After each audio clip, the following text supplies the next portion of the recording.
Hey guys, Island Turtle here. Welcome to BOMISpirit. So this is actually going to be the Aloha Friday video.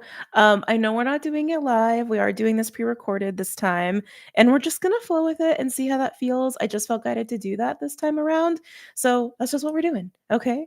There's definitely a couple things I'd like to speak on as far as just like current energies and some things that I've been observing and also experiencing myself that I feel like could be helpful for those who find it helpful. And then we're going to go ahead and get into the collective reading and messages and along with signs as well. We will be doing signs today. Okay. All right. So let's go ahead and get that timestamp going. Okay. So some things I want to talk about because I've been getting into the habit of every time I go ahead to do sorry, this shirt is like it's a new shirt and it's too big. So I'm fiddling with it. Anyway, um I have been I've been putting this into practice where every time I'm about to do a collective reading or signs or what have you, that I actually just ask spirit, what to focus on or even just what to speak on a little bit or just what would be helpful for you guys to kind of dive into for yourselves. And we've had this theme for feels like a couple weeks, maybe it's just been a week. Y'all know time is weird, right? About the voice, giving your heart a voice. Like actually, and when I say that, I don't mean just like internalizing what you think you're feeling it's or exploring that you can do what you feel guided to do, right? But to actually put breath and sound to what you're feeling in your heart or what's sitting in there or even just what your present state of being is there. Sound of our own voices, sound in general is very healing, and it's just been really emphasized. And so I was sitting with spirit today before I started recording, and they said song, the unique song that we all have within us. We all have our own unique song. You can even just equate that to your own unique sound of your personal voice or your unique mindset, your unique wisdom, your life experience, whatever you want to ascribe that to or how you resonate with that. Definitely some strong throat chakra emphasis there, obviously. And also with this weekend, just to throw a little astrology your way, we do have an amazing conjunction going on in Aquarius. We have the Sun, Mercury, Cheroklo, and Ceres all in Aquarius together. Ceres is a little bit like, not like right on top of all of that, but close enough. I think Ceres is at 23 degrees all weekend. And if you're catching this, by the way, like a year later and you're like, I don't know why I'm watching this, you can always use the timestamps because there could be something in here for you that you felt guided to, right? But all of that Aquarian energy, especially with Mercury and Cheroklo, sound is major this weekend. You may even just feel the importance or even like, thank you, therapeutic support of music at this time or sound bathing, breath work, all about sound and breath, sound and breath, sound and breath, and of course the voice. And in that same vein, while there's a lot of emphasis on the throat chakra, the heart is still very much tied into that, as is the ajna, the third eye, right? If you're not familiar with the term ajna, because it's their neighbors, right? They're neighboring centers. So of course they're going to influence each other. But we have been, as a collective, some people have already been here. Some people have been moving through what I've been calling swimming a few laps around the pool of their stuff, of their shadow work, whatever shit they've been working through for a long time. To really be able to put a voice to their heart and what is actually going on in there, what sits in there, to bring that up and out and to put life to those words, right? Because that's what breath is, it's life. Um, yeah, so that's just some things that wanted to be spoken on.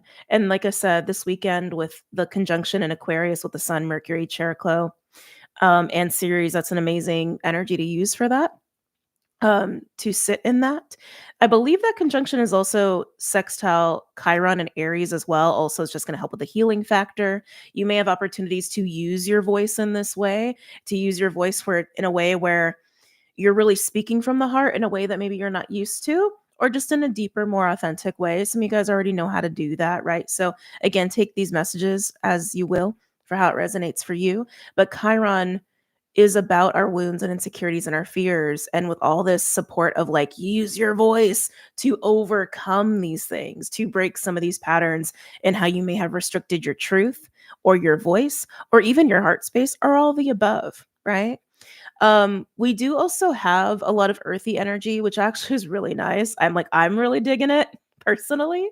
Pallas is in Capricorn, and with Pallas being in Capricorn, She's actually really active. She's trine Uranus in Taurus. She is also sextile Juno in Scorpio. She is also sextile the conjunction of Neptune and the North Node in Pisces, which is peaking on February 7th, just so you know. We've been in that conjunction of Neptune and North Node for a bit, and it's super strong right now, is all you need to know. It's at its strongest at this moment in time. And so with Pallas working with all the Pisces energy, the Uranus energy, the Juno Scorpio energy, it's really grounding because Pallas really wants us to find solutions and make plans, balance things. She's very like Libran in that way. She's also about knowledge and wisdom, again, also very Libran. But it's nice because it's helping to ground some of that Pisces energy that we've been in, which has been it's been really nice too. Don't get me wrong. It's felt very like floaty and like not very here, and also very like sensual and sensitive and emotional and compassionate and daydreamy and creative and all of that yummy stuff. And Venus has also been contributing to that, as you guys have already known. We'll get back to Venus in a second. So yeah, I'm dropping some astrology for y'all today. But yeah, Pallas is going to help us ground all of that Pisces energy and do something very practical with it, which is amazing because I feel like with that, coupled with the fact that we are now in Venus Aries energy and we are gearing up to really get into the depth of Venus retrograde by March, but we're in the pre-shadow, right? That Venus Aries energy just wants to play, just wants to do, just wants to experience, wants to create, wants to get going, wants to initiate. And there's also a lot more life that I think the collective has been feeling as Venus has moved into Aries. At least I've been feeling it that way. I feel more alive, which I'm very thankful for. But Venus is also sextile Pluto and Aquarius. So keep in mind too that new relationships are definitely ripe for the picking, I guess you could say, at this moment in time. So don't be surprised if you're meeting new people or you feel really drawn to new people or just like excited to get in the mix. Karmic relationships are on the table with that. Karmic is not always bad. It's not always bad. It just is. It just is. Obviously, sexual energy is part of that too, with Pluto and Venus working together. But with Pluto being Aquarius and Venus and Aries, it is much more of an emphasis on independence and the individual. Okay. And in terms of expression and how we assert ourselves in pursuing our personal desires, I guess you could say, and really putting shit into action. Right. So, of course, having the grounding earthy energy of Pallas that's helping to bring about all of our daydreamy Pisceanness and do something productive with it, with Venus and Pluto and the way that that's behaving, with all this aqua, I can use my voice in this way, I can share my truth in this way, and overcoming some of our own personal stuff and healing that comes along with that. This is an amazing time to just do. To be, of course, but to also do and bring certain things to life, whether it's just your voice, your truth, your personal dreams, just something fun you've been wanting to do or try, or just a creative hobby you've been wanting to do or try, or to even connect with certain people that you've been wanting to connect to. This is just a really great time for expression. I guess if you want to make it super simple, it's a great time for expression and making some progress and some headway on some personal goals and personal pursuits. Okay. All right. So that being said, let's go ahead and get into the collective. But yeah, song. Hmm. I don't know. It just feels nice, honestly. Okay. So for the collective, we're going to go ahead and use Big Bertha because she's just been wanting to keep working with the collective. If you are new, all the decks that I use are linked below for your convenience. And this one is made up of the Starseed Oracle and Angels and Ancestors Oracle. Both of them are definitely down below. Okay, collective. Now, keep in mind, while I am kind of focusing on this weekend's energy a little bit, the messages that come through are timeless. Okay. So, again, if you came to this reading and you're like, I don't know why I'm here, there could be something in here for you. Keep in mind as well, I'm channeling for a lot of people. And so there are going to be some messages that you resonate with and some that you don't. So just hold on to what resonates for you. And more importantly, what makes you feel good. Okay. Excuse me. It's when I channel, there's energy that likes to move all kinds of ways. Because that's the other thing too, because you can resonate with some messages no matter who you're watching. And keep in mind, like, if it doesn't feel good, even if you resonate with it, I'm not going to say like, don't hold on to it, but like, do you want to? I don't know. Maybe just something to ask yourself. Okay. Um, yeah, I don't know. That just wanted to be said. And I'm not talking about like, readers who like try to fill you with fear or anything like that. That's not what I'm speaking to. Like, because life is a spectrum. Life is a rainbow spectrum, right? So we're gonna go through good, great things. We're gonna go through some not so great things. It's just part of being here. Um, but if you are like struggling to like just find some peace even with the rough stuff, and like you're watching readings to find that kind of peace, and messages that keep coming through, if they're making you feel really crappy, I don't know, might not be the healthiest thing. And if you find messages that make you feel a little bit more hopeful about your situation and about yourself, then I don't know, maybe something worth nurturing, right? It's interesting that wanted to be spoken on. Anyway, any messages or insights for the collective at this time? For the collective's highest good? And do one more shuffle. I think we're good to go. Any other messages or insights for the collective's highest good in this present moment?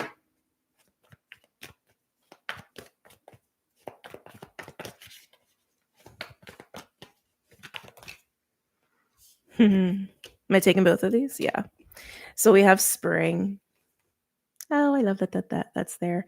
See your seeds grow. Obviously, spring is around the corner. We did have Imbolc less than a week ago, right? So for those who are not familiar, Imbolc is February 1st. We have these. I feel like I could do a whole little snippet video on that. Hmm. I'm like, ooh, idea. Anyway, sorry, coming back. So we have the equinoxes, we have the solstices, and then in between all of those, we also have these in between spaces, in between transitions is like a way you can look at that. So in bulk, for example, being February 1st, marks the midpoint between winter solstice and spring equinox. It's when we start to honor the fact that like we are now through the dead of winter, the peak of winter, and we are starting to make our way into spring, starting to kind of like, from a dead, you can think of it like from a dead sleep, which is winter energy, is like you start to wiggle your toes and like kind of open your eyes and yawn and start to stretch. When spring equinox comes, we're walking out the door into the sunlight, right? So this is kind of like that in between energy. But we've been talking about spring energy for quite some time, or the experience of spring, which again is this like renewed new beginning. The sun is back up and life is back around all of us again, kind of energy for a bit, because we've had little waves of this kind of renewed energy, right? Yeah, even going back to when Pluto was sextile the North Node at the end of the year of 2024, going back to January 11th, January 21st, we had these like little waves and portals and windows that were introducing this new energy as we were really saying goodbye to not just the last year, but having a lot of shedding. I feel like the collective that at least resonates with me has been going through many, many waves of shedding. I want to say since probably November, honestly, leading up to February. And some of you may still be shedding as well. And I know we talk about the year of the snake, which obviously we are now newly in the year of the snake, according to Chinese astrology, for those who ascribe to that a lot of people keep equating that to the shedding. Now, I'm not going to say shedding isn't going to continue. I feel like that's just the ebb and flow of life. We're always dying and we're always being reborn. It is literally the nature of things, right? But I feel like the kind of shedding that we speak of in the community, I think the people that resonate in my collective for me, with me, right? We've done that. We have done that. And I feel like this year is much more about a full embodiment of the different skins we have shed. I feel like I'm doing a podcast episode right now. A full embodiment of that. I just wanted to speak on that really quickly. But anyway, the fact that spring is here, it is that renewed energy, that like little rush of life. And I feel like Venus and Aries is definitely part of that, right? And then we have Breath of the Cosmos, My Will to Thy Will, Micromanaging the Universe. This is a card that speaks of control and speaks of how we navigate the flow of energies by relinquishing control and surrendering. So this is speaking to recognizing what happens as far as like how magic happens when we do surrender to the new energies that are with us and allow that to lead us to other things, right? A little bit of embracing the unknown there, but it's really just feels like an allowance of new life, new energy, new excitement, and seeing where that goes. And again, yeah, sure, little component of the unknown, but it doesn't feel, I guess that's what it is. I'm not feeling the dread of the unknown that sometimes the collective can feel. I don't feel that here. If anything, I feel excitement. Yeah, I do feel more of the excitement. Can I get another card, please, for the collective, for this present moment? For the collective's highest good? Was that what I think it is? Oh, it's not. Oh. They're bringing up the moon. Water guardian, connect with your emotions. So moving into the weekend, the moon is in Gemini and we'll be moving through Cancer throughout the weekend. And for some of you, depending on where you are in the world, maybe even a little bit of Leo, but a lot of moon Cancer energy this weekend. Oh, are we going to be brought back to the new moon Cancer? Oh, so much just came in. Okay. For my astrologers, if you ascribe to Vedic, I do believe that this next new moon will be in Cancer. Vedic, sidereal, either of those systems, right? If you're not an astrologer, don't worry about these terms, okay? If you ascribe to Western astrology, tropic, we have had the new moon Cancer. Either way, the moon is in Cancer this weekend, okay? With Mars also being in Cancer, retrograding through Cancer, the moon is going to highlight some of this Mars retrograde energy that we've been under for quite some time. And your feelings around that, how you thank you. Thank you. Oh, so much information. They're showing me King of Swords and King of Cups, Aquarian, Scorpio energy. That is a mastery of the mind and a mastery of emotions. Like head over heart is kind of what I'm getting here. Oh, can we slow down, please? Can we slow down? Can we slow down? I think this is also why I felt guided to do pre-recorded and not live, because I actually think I get more messages doing this pre-recorded. Anyway, let's come back. How is our relationship with the balance of our own emotions? Do they control us or do we control them?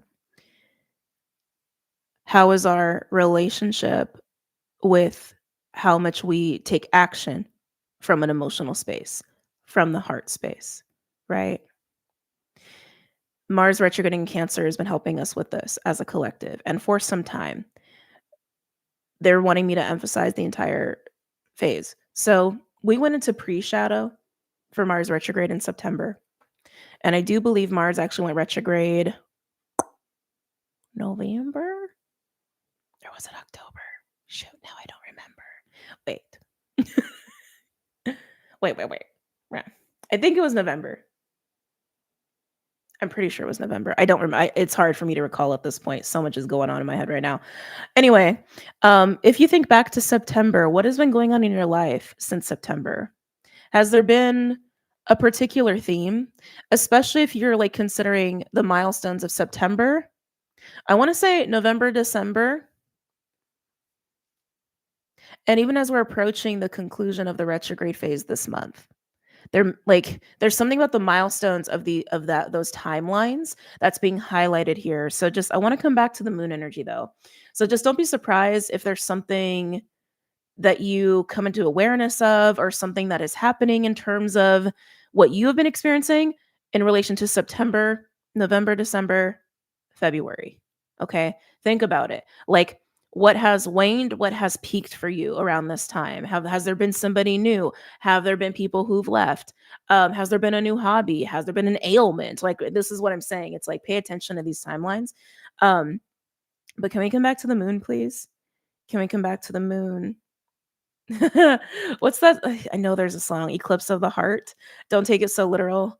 They want me to tell you that. Don't take that so literal as far as like the meaning of the song. It's just kind of like what they're highlighting in terms of what is going on with the heart space, because we have been in this period of time where we have been putting a voice to our hearts, or at least getting ready to do that. And I feel like that's what we're going to be experiencing over the course of this weekend, and maybe even until Mars goes stationary direct, which is February 23rd. Okay.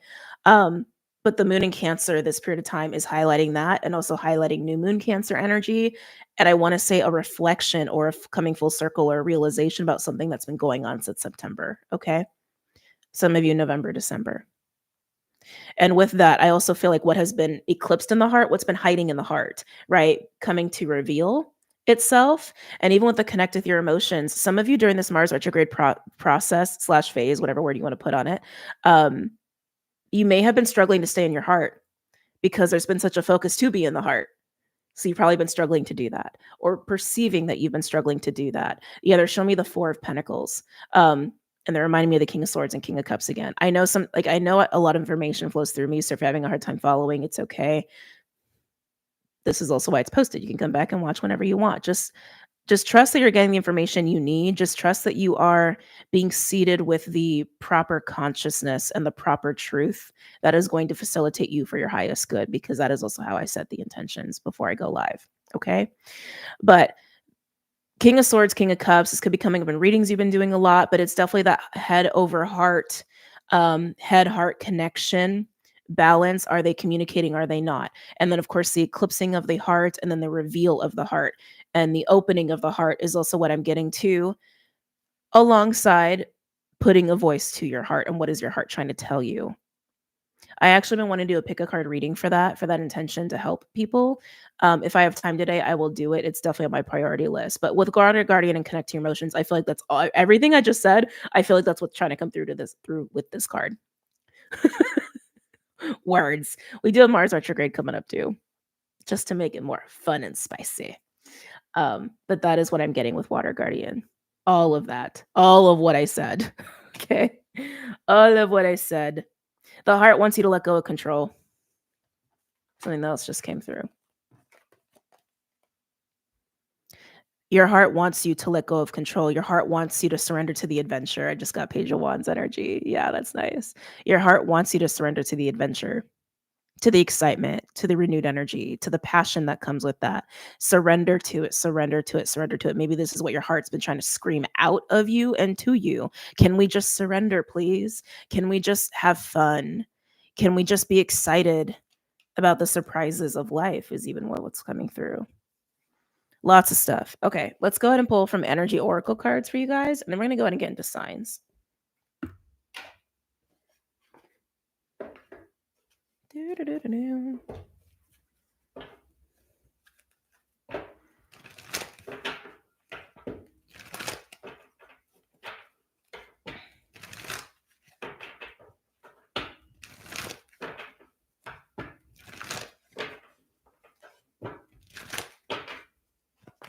It's funny when I'm in it, sometimes I forget I'm being recorded. And then I look up and I'm like, oh, hello, that's right. Anyway, awkward things. Any messages or insights for the collective, please? There's that intuition. Goddess of the Moon. Goddess of the Moon is it's an intuition card. It's High Priestess energy, but it also speaks of emotions. It also speaks of the most emotions. Obviously, there's a moon association with this card, and with the moon coming up again here. Everything that I've already spoken on, I'm not going to repeat myself. But embrace what the heart is trying to say, embrace what the heart is feeling, let the heart open up, because as you do that, you also open up more of a connection to yourself and to your own soul and also to spirit, and it's going to allow you to also surrender a lot more, okay, and have a lot more fun with the unexpected, have a lot more fun with the possibilities of what is to come. Strong Pisces energy. I just got hit. I just felt like this, but that is part of the collective energy, so not surprised that came through like that.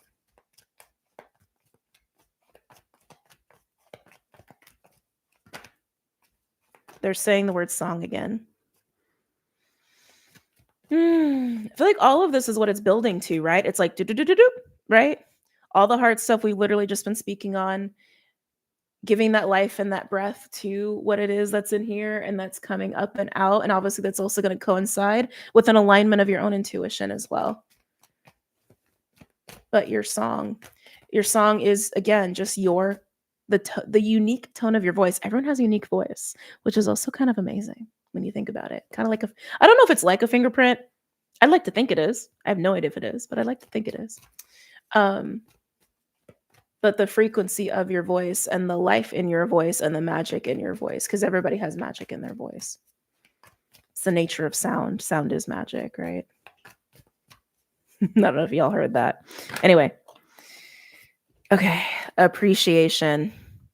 I like this card coming out as well. It's kind of like my Nine of Pentacles card. It can speak of gratitude, radiance, beauty, independence, feeling very strong and capable within yourself. I'm also getting a feeling of peace as well. It almost feels like there's letting go of control in this card, and it is by way of trust. It is by way of gratitude and being in the present moment. Absolutely. I'm hearing the word embrace, embrace,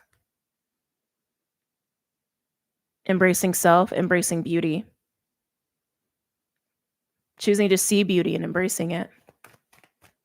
Some of you guys just need to hear these statements. Is how it's coming through. Anything else for the collective in relation to the spread? Anything else for the collective? Oh, so literal. Door to romance with water guardian. Opening of the heart. I want to say there's some, they keep bringing up eclipse of the heart. It just feels like what has been, you could say a blockage. It's like, that's not the right word. It's like almost like what's been covering up things in your heart. Yeah, you could say heart blockage, closed off heart, all those things would apply. But it's like the way I'm seeing it, it's almost like a curtain. Like, what's the curtain that's been drawn over a part of your heart or even your entirety of your heart? It's pulling the curtain on your heart open. Door to romance doesn't always have to be about romance. I really feel like this is just about accessing the full capacity of your own heart space. For those where that applies, because some of you have already done this, some of you already experienced this, right?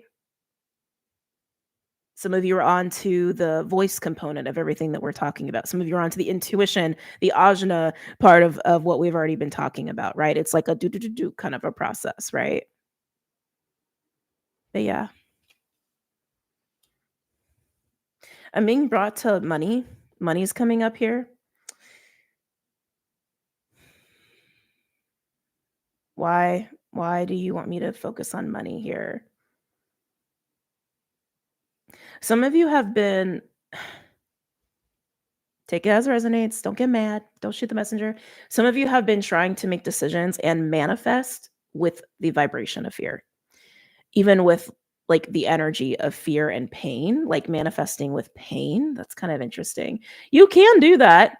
You absolutely can do that. That is a thing. They're wanting me to bring this up. Maybe this is something you've been aware of or just becoming aware that maybe there's a different way of doing things. I just keep getting like with this, it is more of about a relinquishing of control. And so maybe however you've been manifesting with pain. I was saying fear at first, and now they're like, it's pain. They're showing me the Three of Swords. Okay. Um, okay, whoever needs to hear this. The manifesting with pain, the creating from a painful space, I wanna say it has given you a sense of empowerment or a sense of strength, but it's not, I don't wanna say this, it's not sustainable. It's not sustainable. It's like it's almost like in creating with your pain, you've been allowing that pain to create a nice little comfy home in your heart space versus like releasing it because you've been treating it like a source of empowerment. Like it makes you feel good. This can even come through like the energy of vengeance or the energy of like, oh, look at me now, right? Um, yeah, it's giving me this, and again, this is definitely not for all of you. You know who you are. Could even be people around you. This is a collective reading. Yeah, it's this flavor of like look, I overcame this, or look, I'm better than this, or it's like I'm getting a little bit of like comparisons, and I am getting this flavor of like wanting justice from more of like a vengeful kind of a place.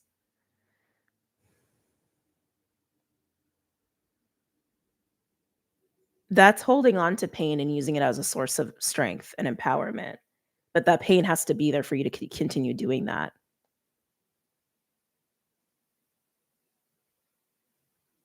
And I think for some of you, you are relinquishing that. There's a window too, if you want to. Okay. Interesting. Okay, let's get into signs. I'm excited to get into signs. Y'all know how I am. All right.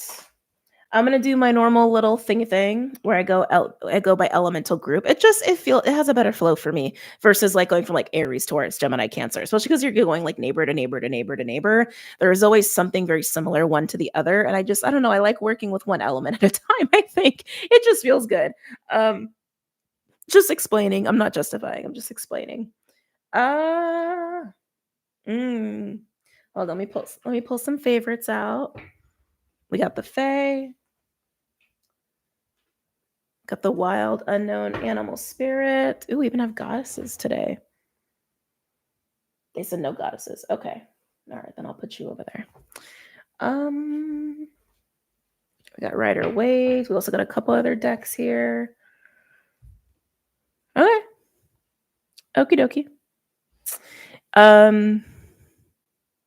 Fire is screaming at me, so we're just gonna go with fire first. Like literally feel like fire was screaming at me. Okay,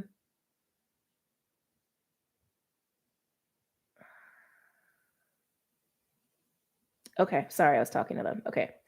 I was like, do I read for the element and then the signs? And they're like, no. So we're just gonna go with Aries first. Okay. Hi, Aries. How are we doing, Aries? Am I? They're like, you can. It's going to take more time than you wanted. So it's like, okay, fine. Message received. Okay, so Aries, we're going to start the wild unknown animal spirit deck, okay? What's going on for Aries? Any messages or insights for Aries? For Aries highest good. They're showing me a ladder. Maybe you're working with a ladder. I don't know. Maybe you need to get up to the attic or something, or get up on a roof. I am getting a roof. Oh, that's kind of interesting. Maybe you guys are working on your roof. I'm very inclined to say be careful, but I think that's the mama bear in me. I think you're fine. I think it's just something I'm seeing. Ladders to me are usually a symbol of elevation or ascension, even, or trying to gain a higher perspective of a situation. I almost want to say that's advice for you. Yeah, like metaphorically, climb on top of the roof and look down and see what's going on. I want to say look at what's going on with the people around you. I feel like, is it Aries or Virgo? Or is it Taurus? Like Aries, Virgo, or Taurus. I feel like one of those, maybe even all of those. It's always hard for me to remember because once I channel, I just let things go, you know? But like you guys have been having stuff about like people, like the wrong people around you or something. It just feels like a very familiar energy. Am I taking these? No. Can I get a card for Aries, please? They are showing me a snake. Oh, this is a very specific snake. Actually, two snakes. So one is like super orange red. I feel like I should know the names of these snakes. I think one's a corn. No, it's not a corn snake. Yeah, one is like super just orange red. Okay, as like one color, and the other one is like black, yellow, red, or black, white, red. Maybe even white and yellow. Those 3 or 4 colors. I no one know the name of that snake. It's gonna bother me. They're highlighting 2 snakes here. Maybe these are snakes you've seen in your dreams or dream time. I mean, that seems like very specific. I'm just saying, Aries. That seems very, very specific. Can I get a card for Aries? I know the name of that second snake. I know I do. Because there's actually 2 snakes that have those same colors, and there's a rhyme. And I forget the rhyme, but it's like, if you look at the pattern, one is poisonous, one's not. With the second snake, not the first snake. Like there's literally 2. I know there's 2 snakes that exist that have the same colors, but the way they're arranged would tell you if it's poisonous or not. Which is interesting to kind of even mention here for you, Aries. Snakes are not always bad omens. Snakes are also sensuality, creativity, transformation, change, right? Even protection in a way. It's reminding me about something that I think it was on Patreon that I was channeling about, like, actually what I was saying earlier in the beginning of this video, where I feel like the collective that resonates for me, or like the collective that's like in my same timeline, I guess, my same vibes, that we've had a lot of shedding. And it's more like, instead of this year being the year of shedding, which again, that can still continue, it's more about the embodiment of all the skins we've worn, where it is this like, yeah, an embodiment of all the skins we've worn. And I'm being reminded of that with the snakes. Even like snake eye is a thing that was coming through in that channeling on Patreon too. Forget how long ago that was. Doesn't matter. Aries. Fire ant. 5 of Wands energy. Fire ant is a building and rising of uncomfortable, tense energy, usually anger and irritability.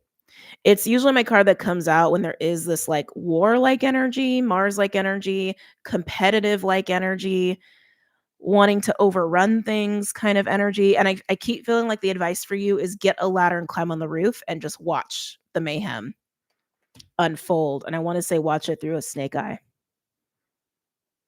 Watch it through the eye of wisdom that is the embodiment of all of the versions of you you've been, which is basically the wisdom of your life, right?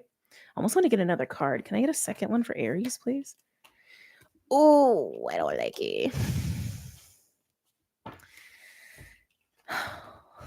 Ugh, this makes me want to breathe heavy. Fire ant, octopus, and tarantula. Look at all that like oh my god, the black, the red, the yellow, and the white. I'm saying look up those snakes. There's got to be something in there for you. Octopus is my devil card. Octopus does not have to be a bad energy, but like in the context of this deck, it is kind of described as a codependent, clingy, restrictive, devilish, right? Kind of energy. But octopus as a primordial medicine is actually very co-creative, right? Just like spider. I just got reminded of a whole channeling I had last year about different like tribes and different like groups of animal medicines. This is not the video for it. But anyway, tarantula is also a crossroads energy. It's also a card of stress and tension and being pulled in different directions or needing to make a choice, like a crossroads. Don't know if I said that. So we kind of have a 5 of wands energy, a 2 of wands energy, and a devil energy. Aries, I think the only way out of this discomfort / mayhem, I want to say the word mayhem over chaos, which is also kind of interesting, is to get a ladder, get out of the battlefield and really look at everything for what it is. And then you can make a clear-headed decision and you can have proper strategy is what I want to say. The mayhem, I do feel like involves other people. Some of you guys, this is explicitly work related, which is kind of interesting. Is this your own internal mayhem? Potentially. Potentially. I'm being drawn back to the heart space, the eclipsing of the heart, and then this is like the opening of that, right? I feel like the curtain is being pulled back on something within your heart space, and it's making you feel this more. Whether this is your own internal mayhem or it's like mayhem around you and certain people you deal with. I'm getting the number 2 and 3. So maybe 2 people or 3 people or a group that involves that many people.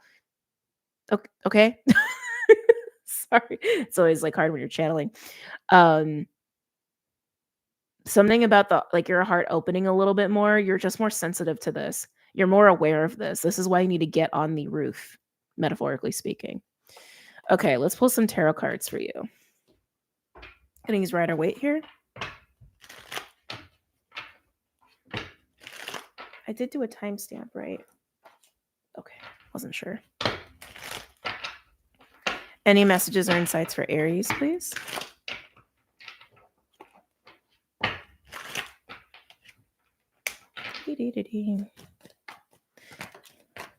Okay, I like it. I like it a lot. We have Justice, Libra energy. This is literally about balance and harmony and karmic justice and resolution, right? What is going to make things right? What is going to evoke peace within you with this mayhem? What's going to make the mayhem go into peace?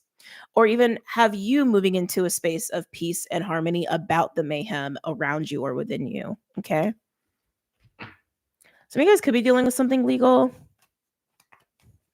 I just heard paperwork and contracts. I don't know if something is like not clear on paperwork. That's something that's just coming through. Yeah, something about paperwork isn't clear or finalized or done. I'm hearing the word notary. It's not for everybody.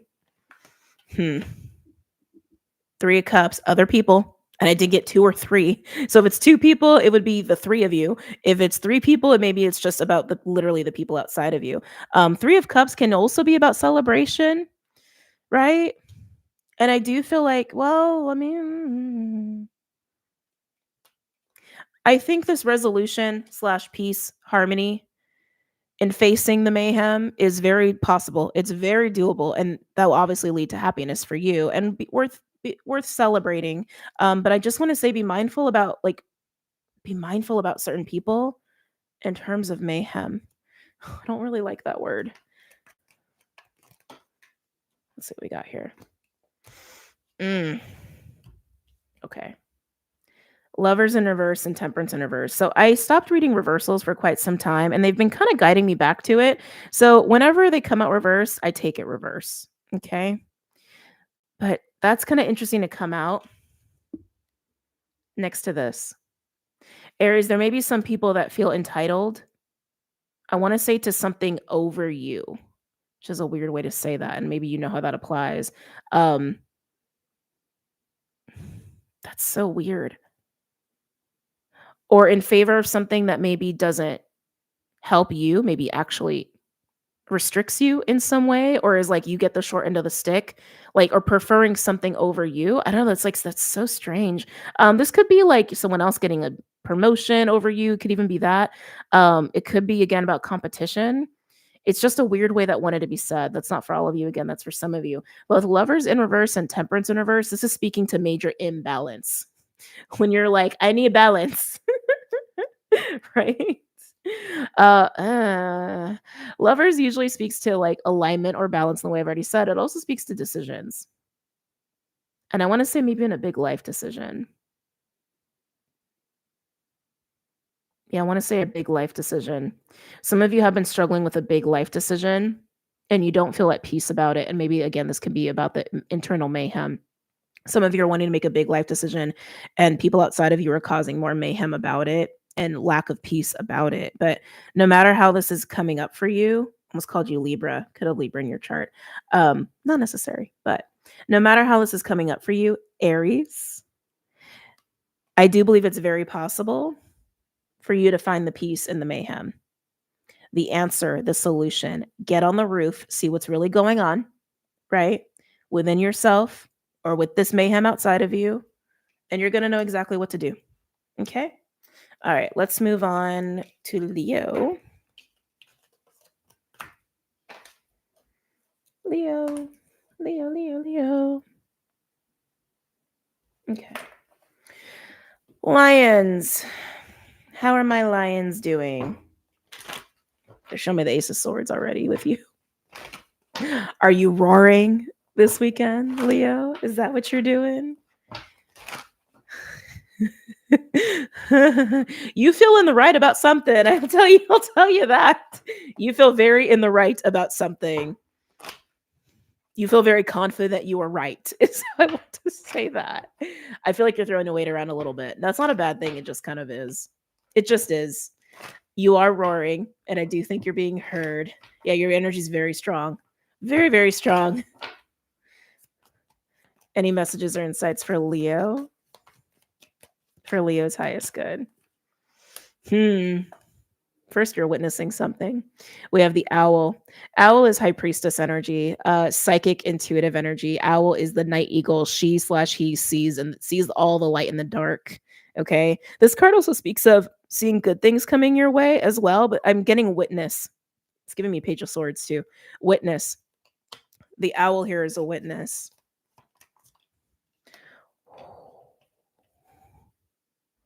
Vulture. My card of death magic, Scorpio. So we have strong air on the board for you, Leo. There's witnessing a major change, a death, maybe even one that is inevitable. Are you creating this, or some of you are seeing this come your way. Some of you are just watching it play out. I keep feeling this like justified energy with you. This very much like I am in the right or this is right. It has a little bit of playing judge. It has a little bit of that. I'm also getting some Ma'at energy. I'm getting a little Anubis energy. They're showing me a sickle. So a lot of themes here around inevitable endings, inevitable changes, needed changes. I'm also getting karmic justice as well with this. You may be watching somebody get their karmic debt handed to them. 44, by the way. Either way, it's like I keep getting you feel very justified. You feel very justified. You feel very justified. Yeah, it's giving judgment energy. It's giving strong judgment energy. And when I say that, I mean like literally judgment is being passed on somebody, or right, judgment's being given to somebody, whether it's you or it's someone that you're just witnessing. I keep getting witness. Oh, we're getting a third card for you. Can I get a third card for Leo? Wow. Elephant. Very strong Aries energy coming up in your reading there with elephant for those who ascribe to Vedic astrology. I don't know if Vedic keeps wanting to be referenced today. Anyway, vulture is death magic and change, right? We the garbage disposal of the ecosystem, so to speak, is vulture medicine.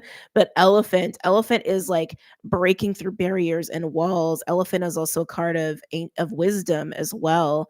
Intelligence. I'm hearing intelligence. I feel like Leo, I can't get away from this feeling. You are witnessing karmic justice in action. That's how this feels to me. You're witnessing karmic debt being handed out or experienced in action.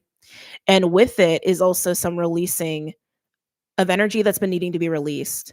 Energy that has been taking up too much space. I want to say that's been festering, rotting. All this vulture imagery is coming through to me now, for way too long, is finally removed with the elephant. This particular elephant card speaks, it's very Ganesh like, where it does speak of removing obstacles. Yeah, it's like there's been gunk. There's been gunk or too much stagnant energy that's been taking up too much space.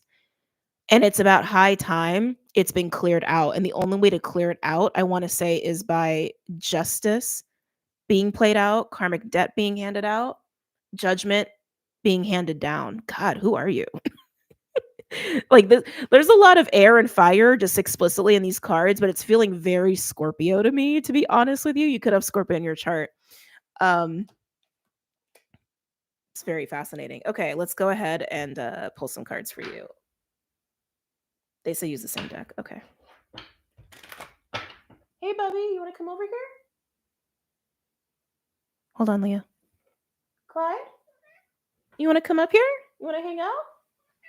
You seem unsure. What's going on?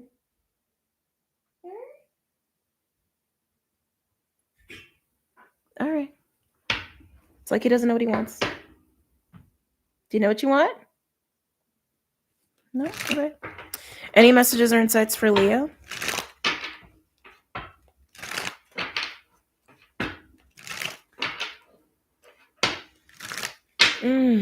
Any messages or insights for Leo?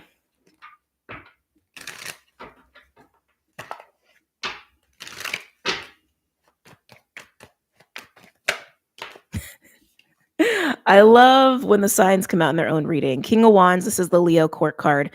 Very confident, which is what I was getting with you. Very confident, very self-assured, very much like, yep, yep. What I am seeing, what I am experiencing, what I'm witnessing, I feel right about it. I keep getting you feel justified. I keep getting that so strongly here. Okay. So you showing up as the King of Wands. Now, because there's like a witnessing energy, keep in mind there could be other people involved in this with you, or you could be the witness, or other people could be the witness. Just saying. Okay. Any other messages or insights for Leo? I knew it. I should have called it because I was like, so much Scorpio in your reading. And I was like, I bet the King of Cups is going to come out. Leo and Scorpio. Okay.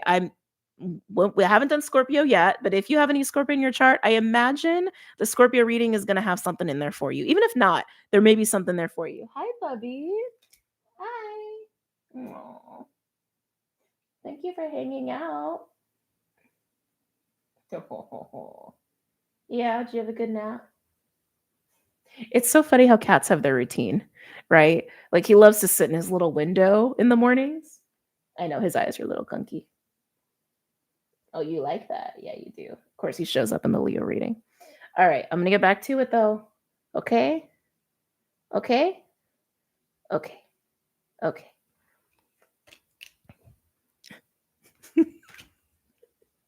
Sorry, I can't help it. Ah. No, I know. You're so loved. Okay. I got to work though. Want to chill? Okay. All right, Leo. So we have King of Wands, King of Cups, Leo, Scorpio energy. That's a lot of, I know. That's a lot of fixed energy. You could say this is love, this is passion. Some of you, this is actually about you and a King of Cups. So you could be either of these energies. Like I said, I feel like there's a witnessing going on here. Yeah, even the way they're positioned, it does have this feeling like it's two different people. Can you tell me more about the King of Wands and King of Cups here? Oh, Seven of Wands and the Four of Swords. This implies boundaries and separation. Okay. So yeah, I do think there's something going on with you and another person, and you're both in king energy. And I've said this before, but usually when you have two people coming up in a reading and they both are in like masculine energy, or they're both in feminine energy, a lot of times they can create, it's like magnets, right? It's like a repelling experience or separation or conflict, because you're both acting in a way where it's like you kind of need the other polarity for balance and flow in a situation, and it's not happening, right? So if you have two people that are like in their masculine and they're like wanting to take action and wanting to be in control or dominant or whatever, and the other person's that same way, that's going to create some tension and conflict. So yeah, I feel like with the Four of Swords and the Seven of Wands here, as I was trying to clarify, hold on a second, the King of Wands and the King of Cups, it even landed like this. Sorry, this camera. It even landed like this, like right in between the two. So yeah, Leo, I feel like there is some distance between you and another person here, and boundaries, very strong boundaries. So I don't know what happened. Only you know, and I don't need to know. We'll see if it comes out in the reading. But let's continue.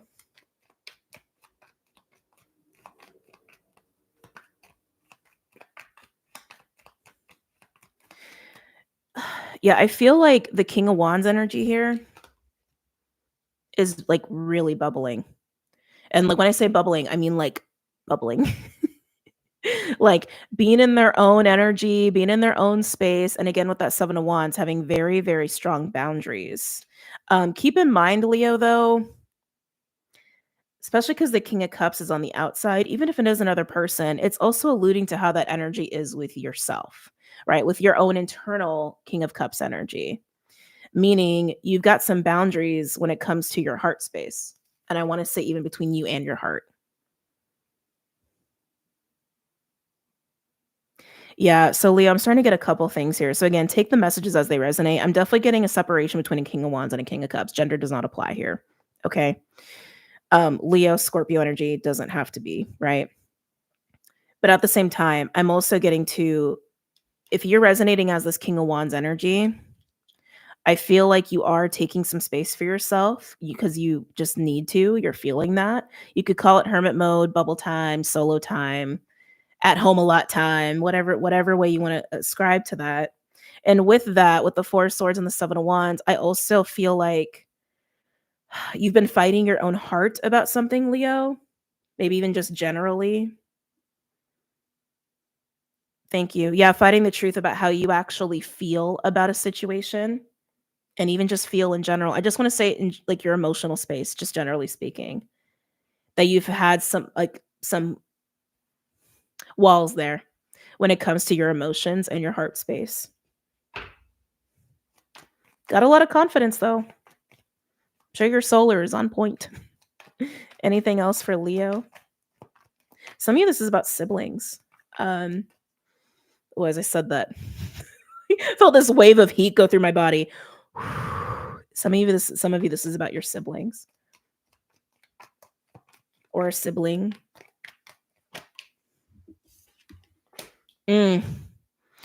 High Priestess. High Priestess is intuition. It's that owl energy. High Priestess also represents secrets. It also usually indicates somebody who is very in tune with themselves and in tune with spirit, but also someone who doesn't talk a lot.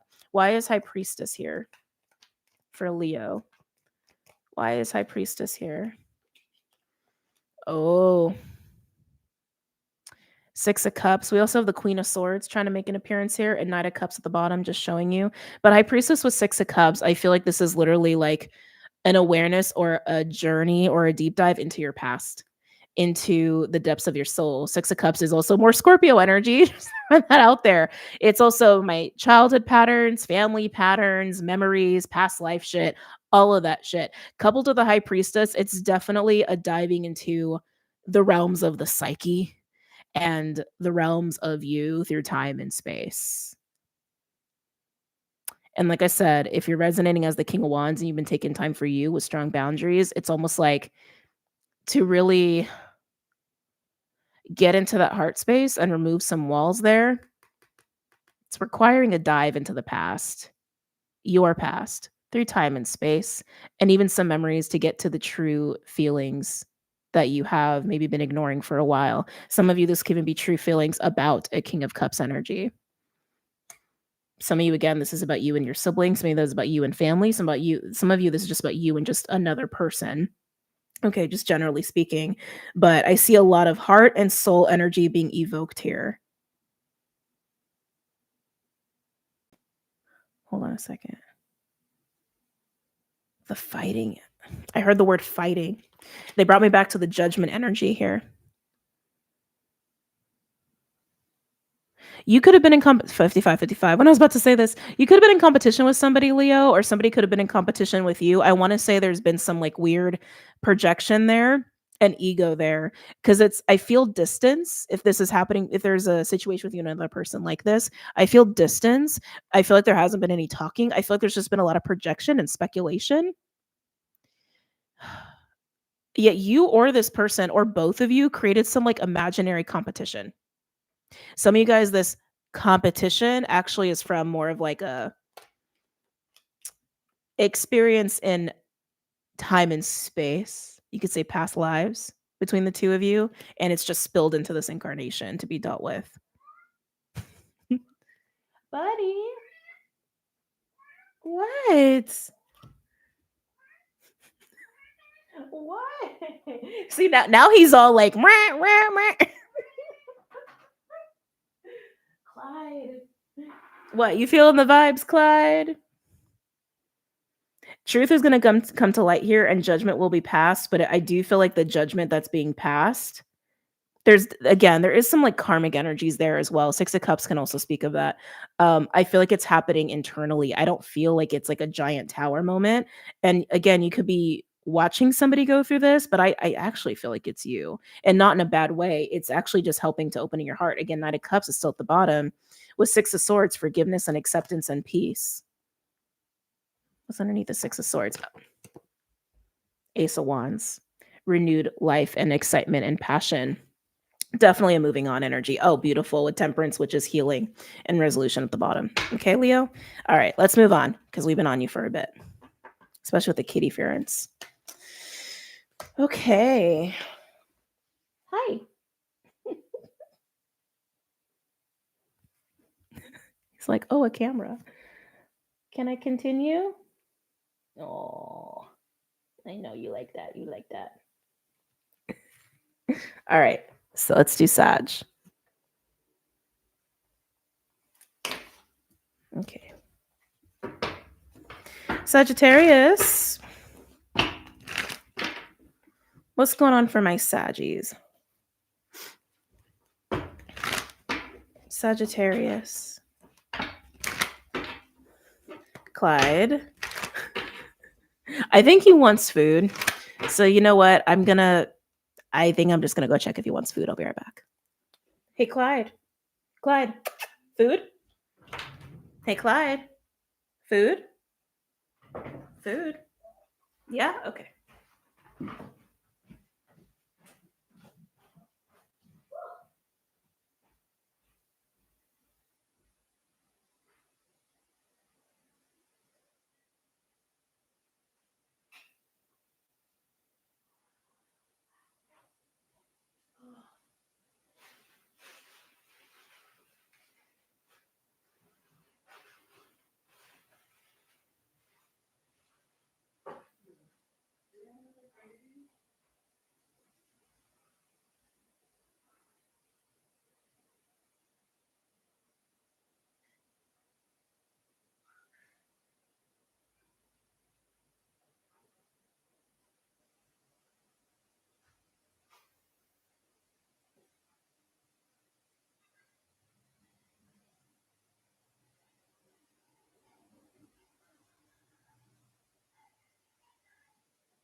Okay.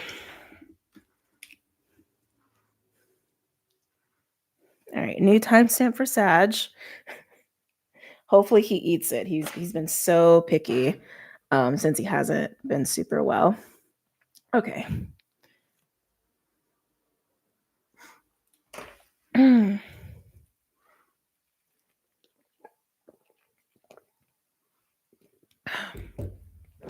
Okay, Sagittarius.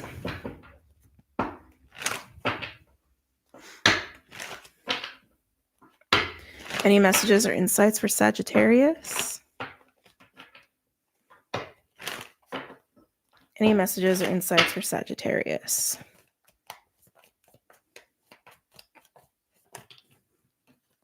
Okay. We have the whale coming out here. That's a nice card to get. It actually doesn't come out too often. Great whale. Great whale. Great whale. Okay. Excuse me. Whale is the great mystery. Okay. Whale is elder energy. I'm getting ancient ones. Some of you guys are communing a lot at this time. Some of you guys are going through an awakening. Okay, it's just gonna be one of those readings. I am hearing psychic gifts, psychic awareness, psychic healing. So a lot of intuition and psychic emphasis going on for you at this time. Okay, Sag. There could be some big reveals that happen. I'm also getting the word visitations. Yeah, yeah, they said you don't need to go into specifics. They were showing me things. They said you don't need to talk about what we're showing you. I was like, okay. But that's what I'm getting. Okay, Sag. Can I get another card for Sagittarius, please? Ooh. Saw a glimpse of the frog and a glimpse of elk. Oh yeah, wow. We have the raccoon. The raccoon can be a trickster. It's also a card of masking as well, a little bit of mischief. I want to say what's underneath the mask. So, Sag, I feel like you are getting underneath your own mask, but you could also be seeing through the masks of other people. I want to say you're seeing their fear. Wow, it's very specific. You're seeing their fear. You can be seeing their sadness too, but you're seeing their fear. Could be someone specific in your life. You're seeing that almost most of what they do is motivated by fear. Almost getting a fear of missing out too. If this is about a specific person, which I think is a lot of you, they could have anxiety or they could just be very like antsy and restless. That's because they're constantly running on fear. That's what drives them. And again, some of you could be realizing that that drives you more than you realized. Okay. Let's go ahead and pull some cards for Sagittarius.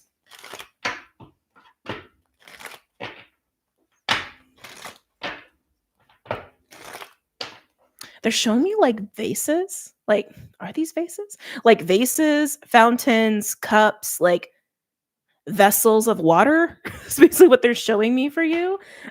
Water could be important at this time to be working with. Some guys could read water. Of course, we do have water guardian out here from the collective reading, right? So water could be significant for you, just generally speaking. But hi, buddy.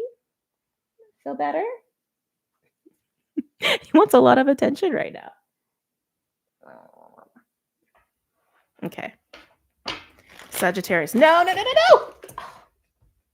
He just spilled a drink. Hold on a second. The joys of being a cat mom. I cannot believe you just did that. I really needed that paper. Well, I guess I didn't really need it.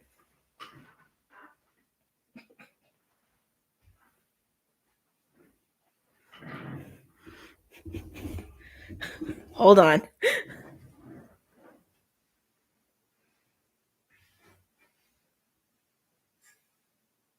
Buddy, can you you want to just lay down? It would help mom a lot. Okay.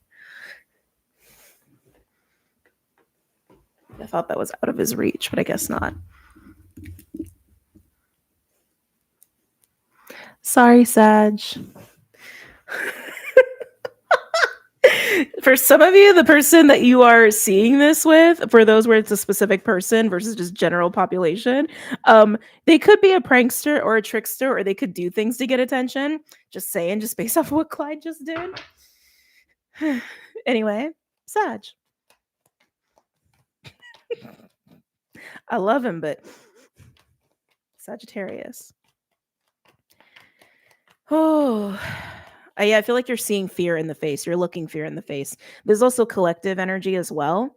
I was getting this a lot the last few days, and when I did some videos for Patreon, that was coming up quite a bit. Like facing adversity, how do you handle that?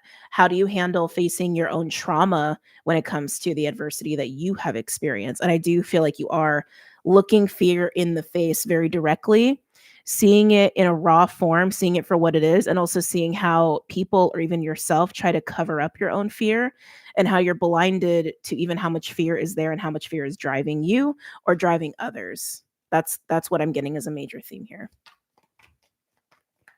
Any other messages or insights for Sagittarius? Six of Pentacles. Okay. I'm kind of liking this. This is a very charitable, generous energy. This is a card of balance, of give and take and reciprocity.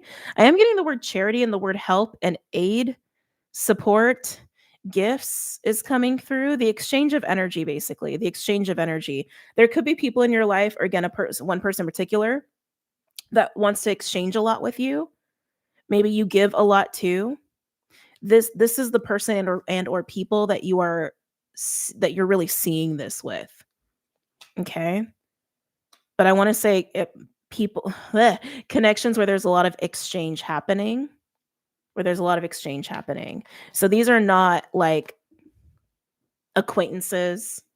I would say these aren't strangers. I would say these are people that are close to you. Okay. Feeling the reach is what I'm getting to with you. Feeling the reach. Some of you have an inclination to give a helping hand, to reach out, to want to support. Some of you are feeling this more than you normally do. Some of you, this is also translating to a call of purpose, like a call to be of service, but it's your purpose. Been rhyming like that a lot lately. It just has been happening.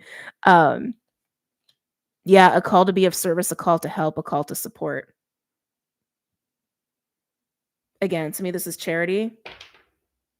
Some of you, this is wanting to pick a hobby or like a side investment or even a job where you can be of service to people in that way, where you're truly a helping hand. I'm getting strong Virgo. Six of Pentacles is actually Taurus. I'm sorry. Six of Pentacles is actually Taurus energy, but I'm getting strong Virgo there, which South Node is Virgo right now. Hi, mister. No more mischief, okay? Any other messages or insights for Sag? No. He's a strong cat. So like he can knock a lot of shit down compared to most cats. I've legit seen him knock over shelves, like shelves. I love him though. Okay. Oh, Sag. I like this. I don't mean to cover Clyde. Six of Pentacles and the Star. So we have Taurus and Aquarius. So we have a lot of fixed energy actually coming out for you, even though you're a mutable sign. But Star is healing. Star is wish fulfillment. Star is enlightenment. And I just feel like, yes, there is a new sensitivity you're moving into, a new enhanced psychic gift or awareness even. But more than anything, I feel like it's a calling. Okay. I do feel like it's a calling to help, a calling to give, a calling to show up. Some of you, it's a calling to actually heal. Okay. No matter how that comes about to you or through you, I even want to say, like literally helping people who need help, helping people who are in a bad way. I'm also getting the medical field, which is interesting. Some of you guys might want to be an EMT or decide you want to be an EMT or a nurse. Or even just a volunteer in like hospitals and things like that. That's again super specific, not for all of you, but I just keep getting healing, helping hand, being of service, calling. You may be getting a phone call soon that might, I'm not going to say be life-changing, but that is what I wanted to say. Now, for those where there's a very specific person or people around you in your inner circle where you are really seeing their fear, okay, you're feeling the call to like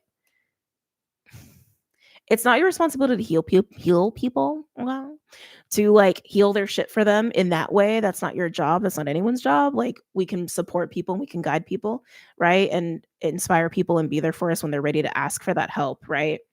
You know that. I know you know that already, but I think you're also aware that you feel this pull or this call to, like, sit with them and look at their fear in the face. I wanna say and give a healing hand, is what I wanna say. Give a healing hand, however that translates for you. And if you've been looking at your own fear in the face, oh, baby,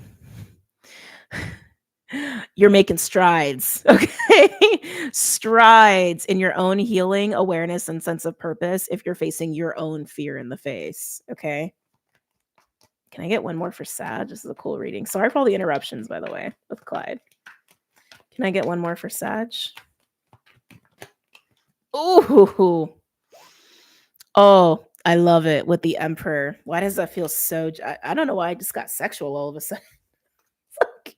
Maybe some of y'all are feeling a little extra sexy these days. Um, Emperor is Aries energy. It's Mars. It's also Taurus for me as a reader. That just feels like empowerment. Like I feel like just like reading these these cards explicitly without all the other stuff I was already channeling for you. This feels like moving into a position where you feel confident, you feel empowered, you feel like you're finally reaching this pinnacle of your own authority and capability to also help people and support people. And for some of you, that's financially.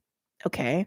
Some of you, this is about being your own boss. And it is a wish fulfillment for you. And being your own boss in a way where you can actually hire people, or you can give jobs to people, or even just maybe start a charity, or even just get into philanthropy. I'm like, I keep getting, no matter what it's coming down to, you have this call or this tendency or this desire to help people, be of service in some way, shape, or form.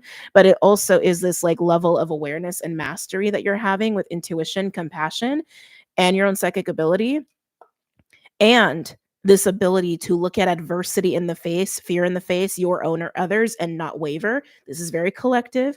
And also do what you can to help people who are also struggling with this. Wow. I'm also hearing be an example. I'm also hearing that too. Be an example. Wow. Okay, Sag. What a reading. Let's move on to my wet notebook. Yeah, I love you too. Okay.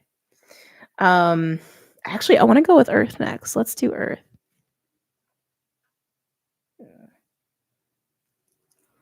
Okay. It was just a car, buddy.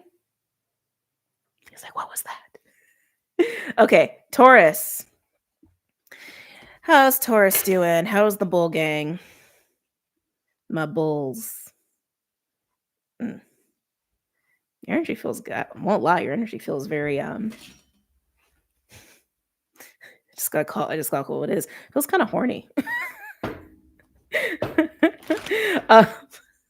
You may be giving off a lot of pheromones at this time, Taurus. I don't know. I'm just getting like, ooh, who's that? Like, when like sometimes you get a little hot and bothered and you're like, oh, that was kind of how I was feeling, getting in your energy.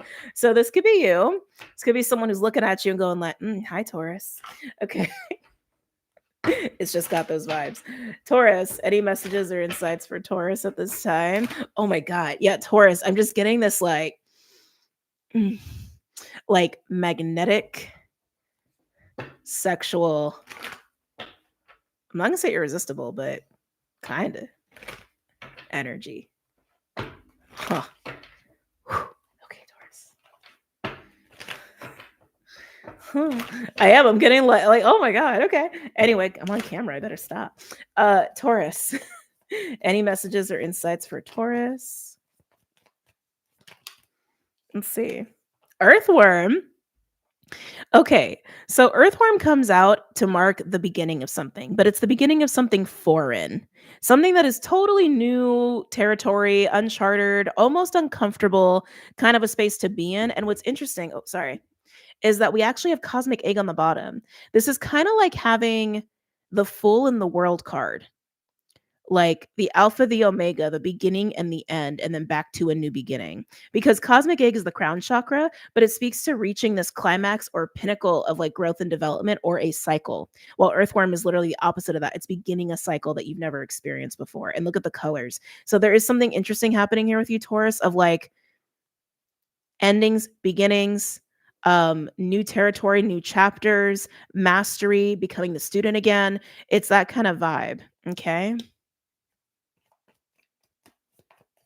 Anything else for Taurus? I keep getting this like really sexual energy around you. Butterfly. So, Taurus, whatever this new cycle is, I think you are magnetic right now. I can't stop smiling in your energy. I think you're magnetic. I think you're very attractive. Both of these both of these cards speak to new energy, new experiences. Also a lightness with the butterfly. Butterfly can speak of beauty, butterfly can speak of grace, and also again being very like light. Okay. But the beauty and attraction factor, I can't get away from it. Some of you could have gone through a glow up and you like don't know how to handle it. Maybe you are getting a lot of attention for it and you're just like, oh, this is weird and different. It's either way, it's a really nice space to be in for you, even if it's uncomfortable. Even if it's uncomfortable. Okay. Oops. Some of you, this is a new beginning of a relationship. It doesn't have to be a new relationship. It can literally be like a new chapter within the book of a relationship. Okay. If that's the case, I want to say there's been some release of some major burdens there. Burdens, baggage, old shit.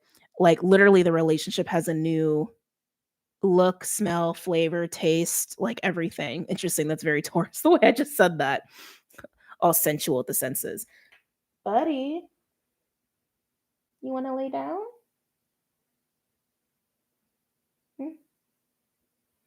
No, please? Okay.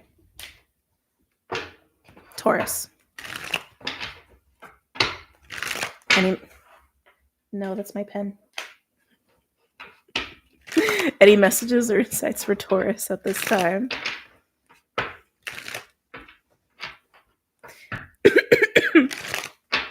Any messages or insights for Taurus at this time? I see you. Hold on. Bubsy. Hey. What's going on? Okay. Oh, good Lord.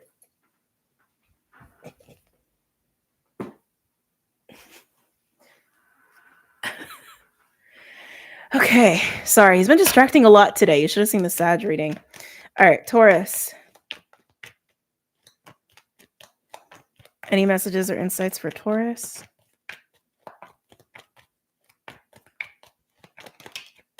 Mm-hmm.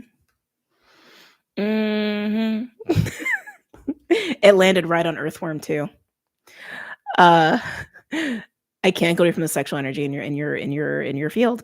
Ace of Wands is sexual energy. It's the sacred flame. It is also a sense of purpose for me as a reader, and it's excitement and passion and all of that. Okay, and it came out quick. It came out with a lot of energy. Just saying. Okay, what else is going on for Taurus? There you go, buddy. Thank you.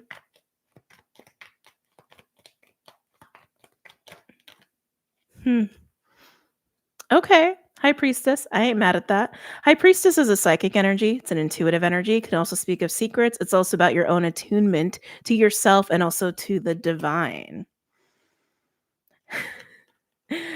This Ace of Wands, it's yours, but it's not yours. It's like, it's weird. It feels like it's outside of you. But I want to say it's for you. That's very interesting. It's outside of you, but it's for you. No idea why it's translating that way. We're going to pull more cards and find out. Tell me more about the Ace of Wands with the High Priestess. Can I get a card for that? For the Ace of Wands and the High Priestess? For Taurus?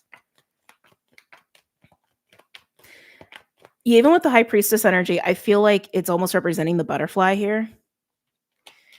Like you're in some sort of new lighter, higher vibrational space or state of being, and you're just in it, and you're trying to just be in that, and it's like, I feel like you're trying to get comfortable in that. But this Ace of Wands, that's definitely the sexual energy I was feeling. Talking about the Ace of Wands and the High Priestess for Taurus.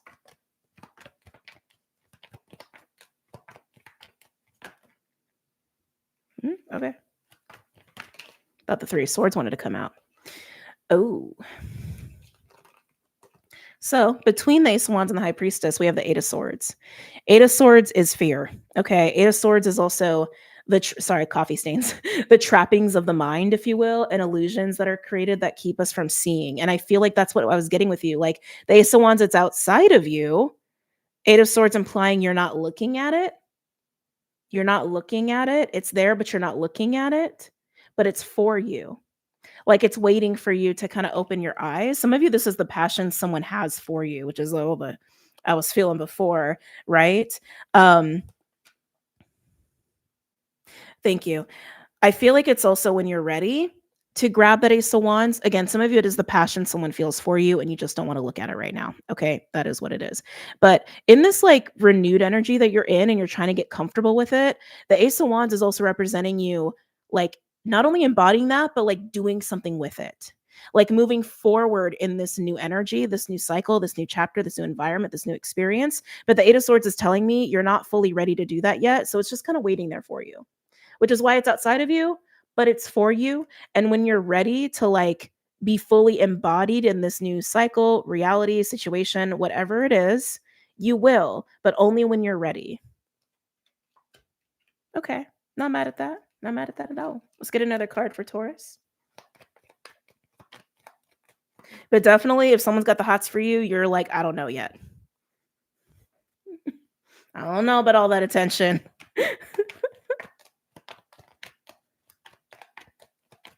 Any other messages or insights for Taurus?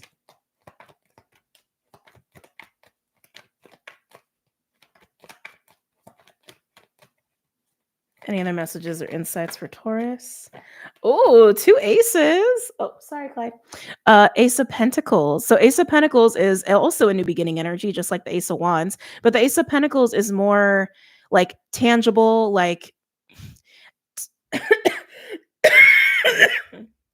oh, hold on a second, Taurus.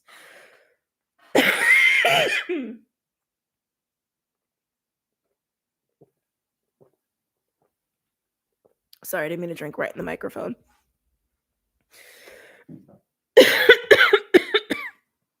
Oh, I haven't coughed like that in a while.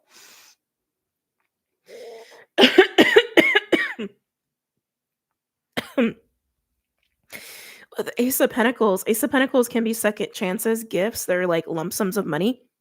I also get Ace of Pentacles as elevated timelines, like elevated realities and opportunities. I don't know why I'm all of a sudden very fidgety. Coming back. Again, we already knew you were in a new energy.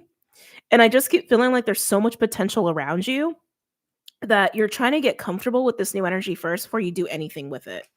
Okay. But look at what's surrounding you. Look at that. You are the High Priestess and you have an Ace of Wands ready for you to take action on it when you are ready to look at it. Ace of Pentacles also very much available to you when you're ready to take action on it. Okay. It's almost like you're holding, what do I want to say? Oh my God. I'm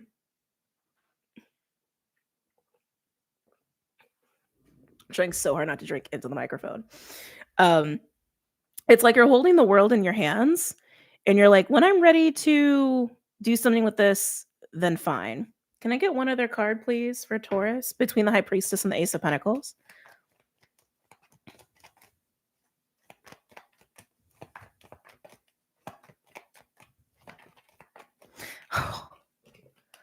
The Sun. Yeah, you got a lot of new right there for you, Taurus. And again, it's like you're in control and you know it. You're in control and you know it. Like literally you have the Sun, Ace of Pentacles, and Ace of Wands just circulating you, surrounding you like planets, orbit the sun, right? Just waiting when you're ready to do something with it. Okay. It's on your time. It's on your dime, Taurus. So Do whatever you want. Do whatever feels right. Okay. Virgo.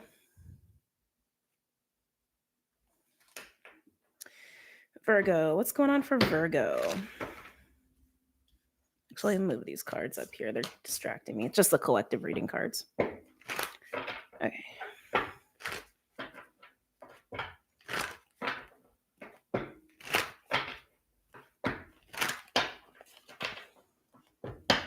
Virgo. Any messages or insights for Virgo?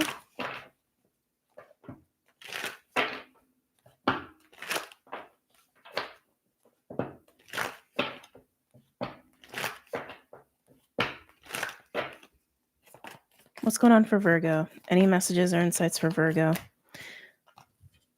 Oh, that was quick. We have golden egg with the heart chakra. I was getting a beach scene and the card came out too fast for me to even articulate it. But I was getting beach very strongly and like tropical. So maybe you're thinking of taking a vacay. Maybe you're planning your next vacation, no matter how far it's at. I'm hearing spring break. I'm also seeing May, something about May. You could also live near the beach. I keep feeling like you are feeling this call to the water. Okay. But golden egg, your heart chakra is on the table, quite literally here. Okay. Oh.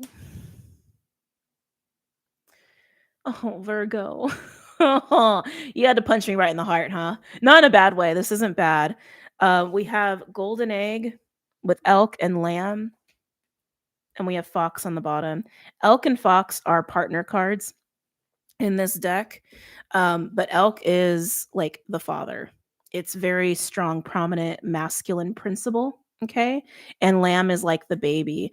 This is feeling very like parent child, father child specifically on the table here. Could even be with a partner. Some of you guys are thinking about taking a vacation with a romantic partner. Someone wants to take a vacation with you. You may be wanting to, I'm getting so many things here. You could resonate as the lamb.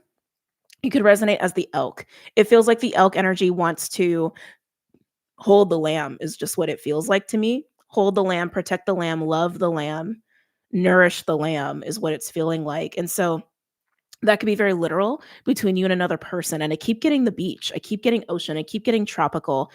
Some of you, this could also be a parent-child dynamic, very literally. Like maybe there is going to be something that you are addressing or talking about or connecting with in terms of your child or you as a child in relation to parent-child dynamics and relationships, right? So that could be like literally having a conversation with your parent, having a conversation with your child, having a conversation with your inner child as your own parent. Like these are the kind of different ways this can manifest for you.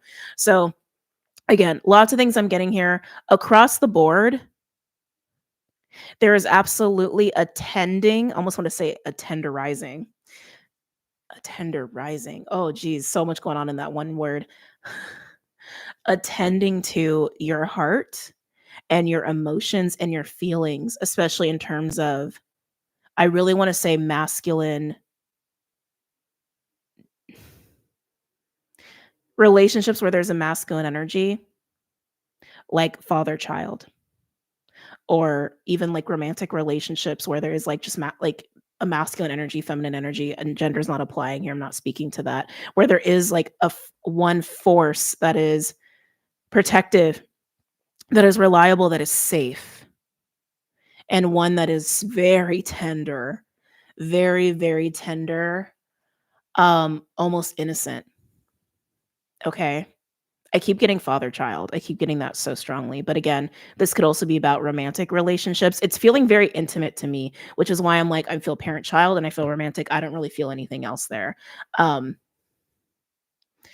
So again, reconciling these kinds of relationships and your emotions with that, how that's affected your own relationship to your heart and your own relationship to yourself. Reconciling that within yourself. Reconciling that with people who are part of these kinds of dynamics with you. And I keep getting the beach and travel. So again, there could be an elk energy that wants to take a lamb energy like on vacation to like nurture them, or to meet at a beach or go to a beach or just go to the water. Like water is giving me very womb vibes. Okay. I don't want to beat a dead horse. I just know there's a lot here. So like I just want to like make sure it's very clear. Okay. because you could be actively doing this with somebody or just doing this with yourself. But it is definitely reconciling paternal child, but specifically like father child dynamics and consequences of those dynamics, even to your own masculinity, especially if you're a man. And I'm also getting romantic relationships. There's a tending to the heart here. It feels very sweet. It feels very sweet. And it's making me want to go. It's making me want to go like that. Oh, that deserves the unicorns. We're getting the unicorns out here, Virgo. Something with the ear. That's interesting. Something with the ear. You could be having something with your ear. Someone you know could be having something with the ear. I'm also getting Libra. You could have Libra in your chart. You could actually be a Libra in a Western, and maybe you're a Virgo in Vedic. Okay, that's coming through pretty specifically. Why is the ear coming up? That's so strange. Maybe there's like a bad piercing or something. There's something going on with the ear. Could be intuition related. How much you listen, how well you are receiving information. Are you hearing things clearly? Are you hearing things the way you want to hear them? Or does that ascribe to someone you know? Any messages or insights for Virgo?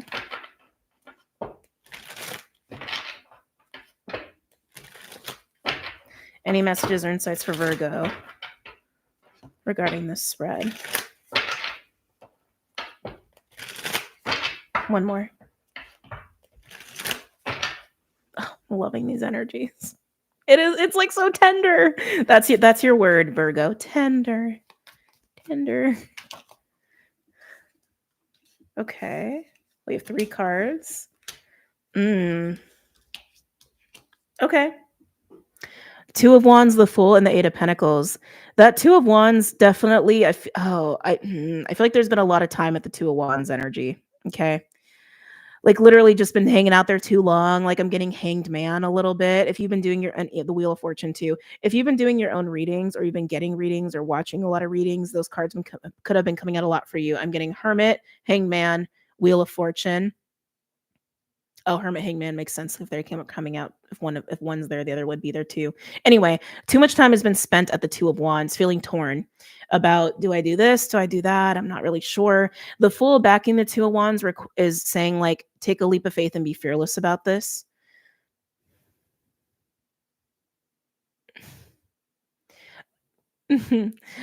Oh, well, allow your heart to encourage you to take that leap of faith. Your heart wants you to. Your heart wants you to. That leap of faith with that 2 of Wands, I do feel like you feel it's very risky, whatever it is to you. Maybe it's this trip that I keep feeling. Maybe it's the having a conversation, a very honest conversation with somebody, right? To reconcile these feelings of these kinds of dynamics, romantic or parental. It almost has the feeling of big life change. Because especially with the 8 of Pentacles, it's like, I don't like even just saying it. I'm like, why is this so hard to say? You could be having a lot of throat chakra stuff too. And remember, we have this theme of give your heart a voice, right? I feel like you're struggling to say something. Even as I'm trying to get into it, I'm feeling very anxious and very hesitant, almost like shaky, stuttery, awkward, maybe feeling really awkward too about all of this, especially if you're trying to have a conversation with somebody. Ooh, Virgo, what is going on with you? Anyway, whatever path you choose here, if you take the path that your heart is encouraging you to take, it's going to require the 8 of Pentacles, and you know that. It's going to require the 8 of Pentacles, and I do feel like maybe that's why it's feeling like a big life change, because while the decision doesn't feel like a life change, it may equate to other changes and a lot of work and investment to maintain that path. Some of you, this is definitely about also investing in different work, or like needing to actually drop something that you've invested a lot of time, energy, or money into for the sake of what your heart actually wants. Even though I was like, yeah.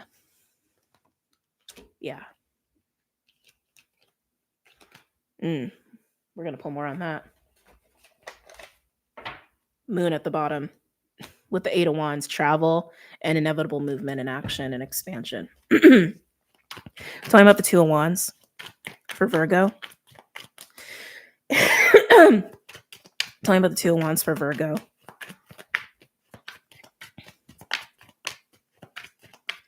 I just heard come visit. Come visit. Yeah, I keep getting travel, Virgo. Tell me about the Two of Wands. Oh, buddy. I know. I love you too. I know. So active today. I know. So clarifying the Two of Wands. We have the Ace of Wands and the Hierophant. This is one of the paths. I think this is the path your heart wants. Ace of Wands and Hierophant, this could be about a commitment that you're wanting to embrace, commitment or devotion, and that can mean a lot of things. It doesn't have to be a romantic thing like marriage or anything like that. It could be a job, it could be a contract. It's literally you saying, I want to invest in this and I'm going to be obligated and devoted to this, whatever this is. It's of your own making, it's of your own choosing. Okay. Some of you that is also backed by your own beliefs or faith or spirituality. Some of you, it's also a study. Like I'm getting a little bit of like schooling or institution.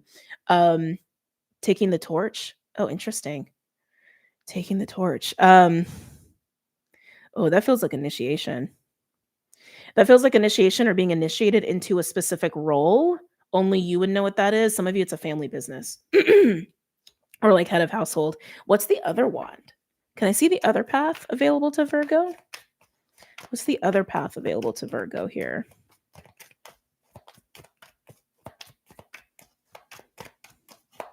What's the other path? What's the other path available to Virgo?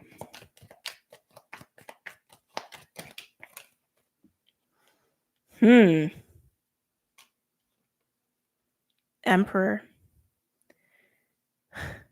Some of you, this is actually for love or money. Wow. So, one path.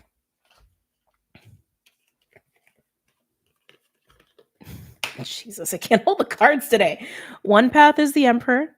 Some of you, this could be somebody outside of you, like a boss or like literally an emperor-like energy, or being that yourself. The other, Ace of Wands and Hierophant. Some of you, this is choosing between love and passion for something or someone and power and money. So power, money, love, passion for something or someone that you want to devote yourself to, be committed to. Others of you, this is choosing your own sense of purpose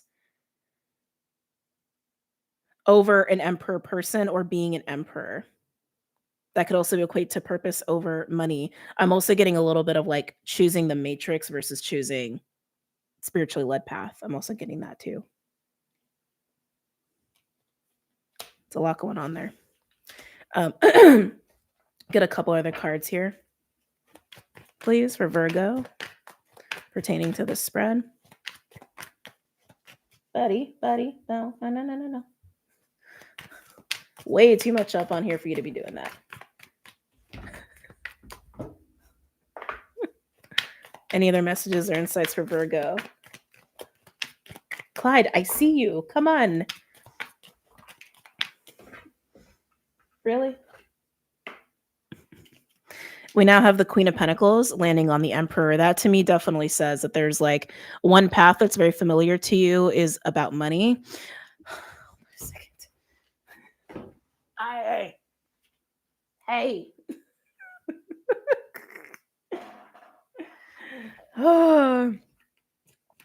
Is about money. Or a certain career or like or status or position of power. Some of you, it's actually about a relationship. Some of you, this is also a choice between two different relationships. It's like Emperor, Queen of Pentacles is definitely giving me the vibe of like, I will take care of you, Queen of Pentacles. I will cater to you, Queen of Pentacles. Like traditional relationships, traditional values, but it's also feeling very like matrixy, power, money oriented. While the Ace of Wands and the Hierophant is more of a spiritually led path, and having passion and devotion for what really calls to your heart and your soul. Sometimes the Hierophant can have a devilish, matrixy energy to it, but I don't feel that here. I literally feel the like high priestness of the Hierophant, almost like more of a spiritual ordainment or blessing, actually, with that. While the Emperor is like very rooted in like matrix physical reality. And Hierophant can represent like marriage and contracts and commitments and things of that nature. It absolutely can. The Emperor and the Queen of Pentacles is also an interesting combination because it's like something about it doesn't feel balanced. Like Emperor, Empress would feel balanced, or King of Pentacles, Queen of Pentacles would feel balanced. But there's some sort of like something's missing here. Something's missing there. Just wanted to be said. Any other final messages or insights for Virgo? Ooh, Three of Swords. Why do we have the Three of Swords? Tell me about this Three of Swords energy for Virgo. Why do we have the Three of Swords energy for Virgo?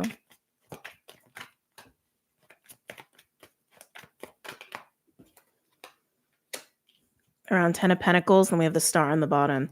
So Three of Swords and 10 of Pentacles. This is tension, pain, or grief or heartache around career or money or even family and legacy. I'm getting legacy that you've been planning and investing in. The Eight of Pentacles that some of you may have to walk away from, right? Yeah, it's like disappointment, tension, pain, heartache, grief around the legacy you've been investing in.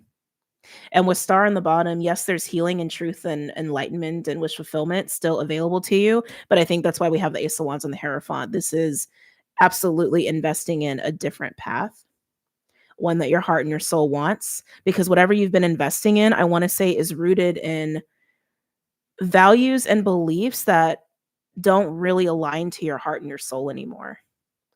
That I want to say you've actually outgrown. And that's why the Fool is here, because it's requiring you to let go of that, which is scary. Oh. Virgo. Okay, let's talk about the bottom. Okay. Here, I'll just show you. Hold on. 10 of Cups, Ace of Cups. Yeah, you heard me. Okay. Look what's on the bottom. Star, 2 of Cups, 5 of Wands, 10 of Cups, and Ace of Cups. Some of you are choosing a relationship over family values. Some of you, that's what this is coming down to. But the Star and the 2 of Cups, I do see healing and wish fulfillment in terms of a relationship of some kind.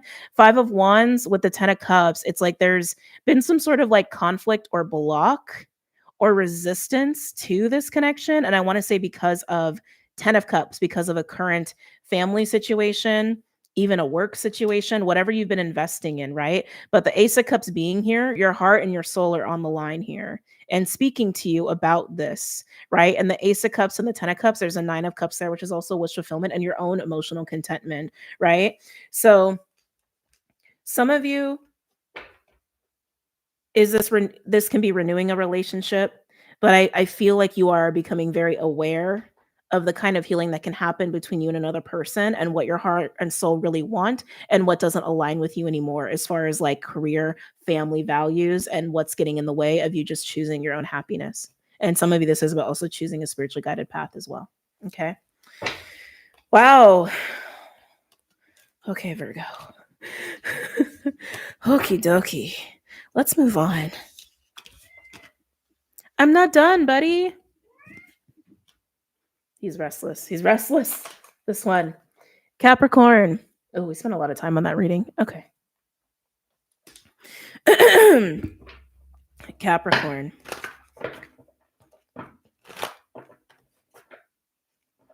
Any messages or insights for my sea goats? For Cappies. Can I pull this closer? Not really. Make sure it stays plugged in. We had a little incident on Patreon. Recorded a whole video and no sound. And I'm like, it's okay. I'm like laying at the bottom. I'm like, no, it looks like the microphone's working. Okay. Capricorn. Capricorn. Any messages or insights for Capricorn?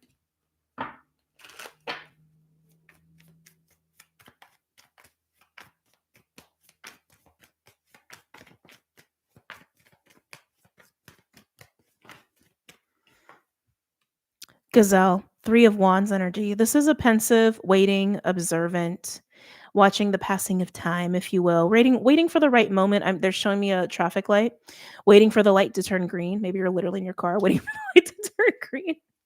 I listen to readings too when I'm in my car. But that's actually what I'm getting with you. You're waiting for the light to turn green.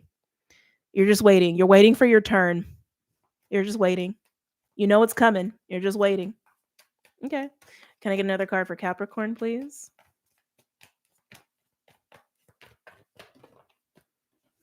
You don't like it though. It's very Capricorn.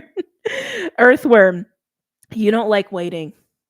You don't do waiting very well. You do doing very, very well. You don't do waiting very well. But Earthworm is an uncomfortable space. It's a foreign space. Sometimes it speaks of new beginnings as well. I feel like you're waiting for the light to turn green, metaphorically speaking, and you're like, I hate this. I hate this. I hate this. I hate this. I hate this. I feel impatience with you. But you know, you just have to sit there and wait for the light to turn green. Interesting. Cosmic egg at the bottom. Someone else had this too. Who was it? Was it Taurus? I think it was either Taurus or Sag. One of those. But anyway, which Sag is your neighbor. Let's pull cards for you, Cappies. Show me the death card. We'll see if the death card comes out. Just waiting for the light to turn green. Just waiting. Waiting and waiting. Capricorn.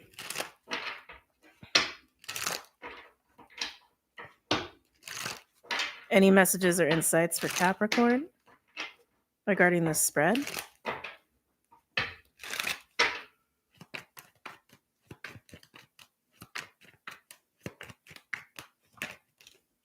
Let's see. Knight of Swords. This is Gemini energy. This is very direct communication and expression. Is this you? Are you waiting to say something? Or are you waiting for someone to say something? We have 10 of Swords at the bottom. Ooh. Okay. It's like that green light you're waiting for. I can't tell if you're waiting for the right moment to say something or you're waiting for someone to say something and then you can act. Or then progression can happen. But with the Knight of Swords and the Ten of Swords, it's speaking about a very painful experience or putting words to a very painful experience or even initiating an ending or talking about some sort of ending. That's what you're waiting for.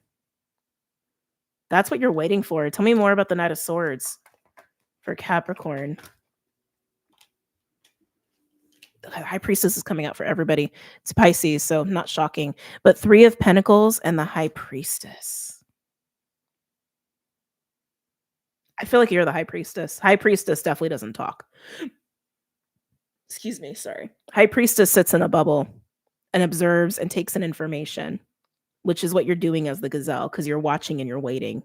You're observing and you're discerning and you're waiting. So yeah, I think you're waiting for this communication. I don't think you're the one who's going to communicate. I think you're waiting for communication from somebody. The Three of Pentacles implies that this could be a friend or a colleague. I feel like you're doing a lot of intuiting here, Capricorn, which is why you know this conversation's coming. You know it's coming. Ten of Swords still at the bottom. It's at the top. Seven of Pentacles. Plans and evaluations. Oh, and look. I saw the death card. Well, I saw the death card. You know this conversation's coming and your intuition's telling you that it is. And it is a conversation that's coming from a friend or a colleague or somebody that you have been making plans with, or there's been some sort of sense of expectation of plans. But with the Ten of Swords, this has been a very uncomfortable experience. And you may have even been contemplating, like, is this something that's just going to close out? Is this even going to get off the ground? Because Three of Pentacles also implies relatively new. So whoever this is, I don't think that they've been around you for a long time. I want to say a year or less. Okay. Or again, they're in your workplace and you just know. You just know. But this Ten of Swords is also, I want to say it's like hanging over your head, like a sword, just like swinging back and forth, like just waiting for it to land, waiting for it to touch, waiting for it to cut, almost. It's a lot of discomfort. A lot of discomfort. Tell me more for Capricorn.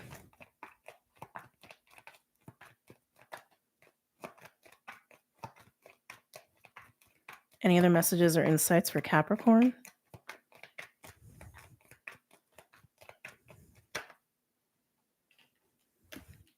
Wow. We have the World. So it's interesting because at the bottom of the animal deck, you had Cosmic Egg. And Cosmic Egg with Earthworm, like I said, came out for like Sag or Taurus, one of those. And I was seeing it like the full card in the World. And you have the World card out here. World card is Saturn energy. It's also fixed energy. It also speaks to like international stuff and traveling, social media.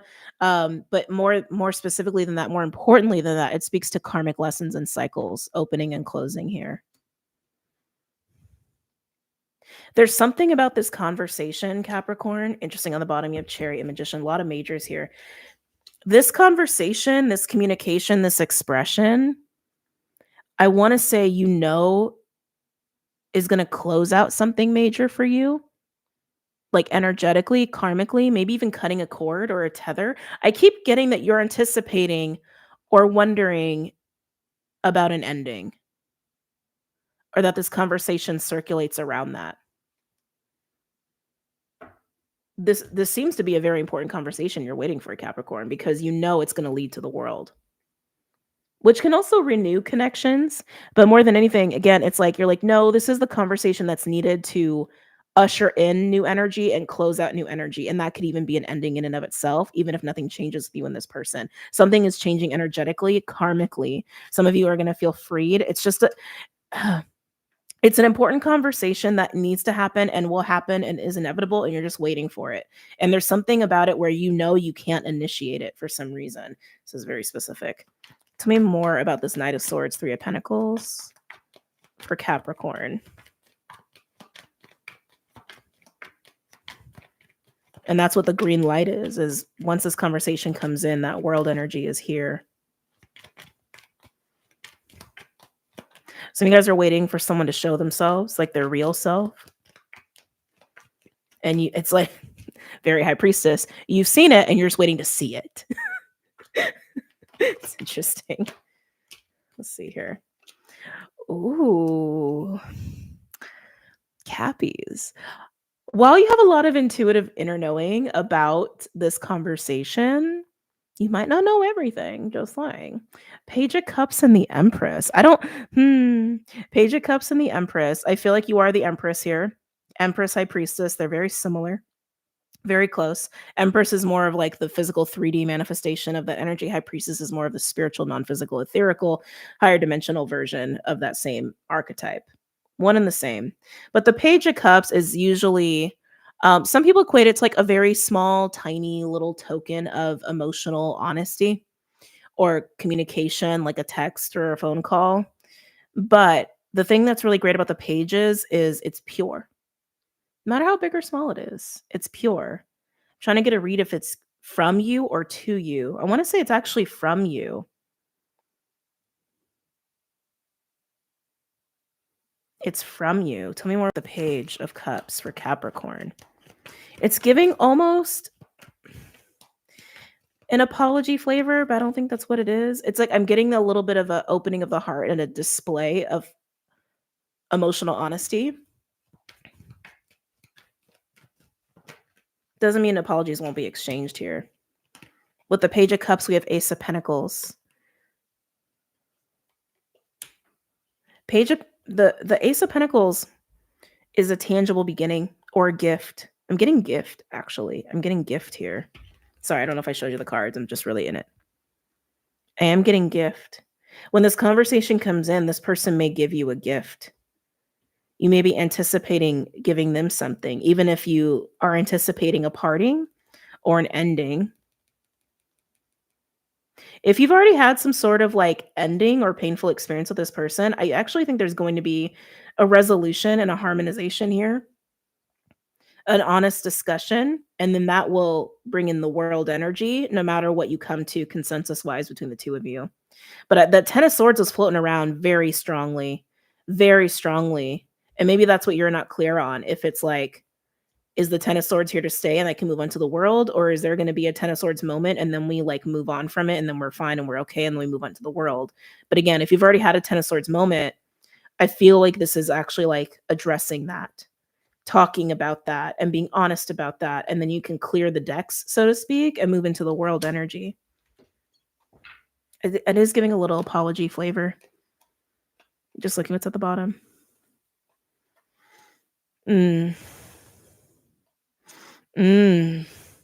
Yeah, there's been heavy, dense. I'm seeing like Devil, Nine of Swords, Seven of Cups, the Moon, Devil with the Nine of Cups, Tower. Yeah, there's been some crunchy energies around this that have not been pleasant. This is what I'm saying. I think you've been dealing with this person for like a year or less. Like they're new, but they're not that new.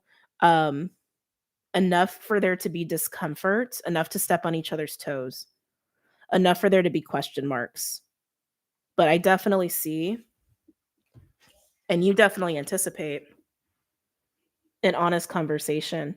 You might have to be very honest with this person. I think that's also what you're anticipating, being more honest with them than maybe you would have in the past. Maybe you've grown in that in terms of your throat chakra and your voice. That's also just the energy that we have right now. But either way, the world will come and you know it. Okay. Moving on to another element. Coughing quite a bit today.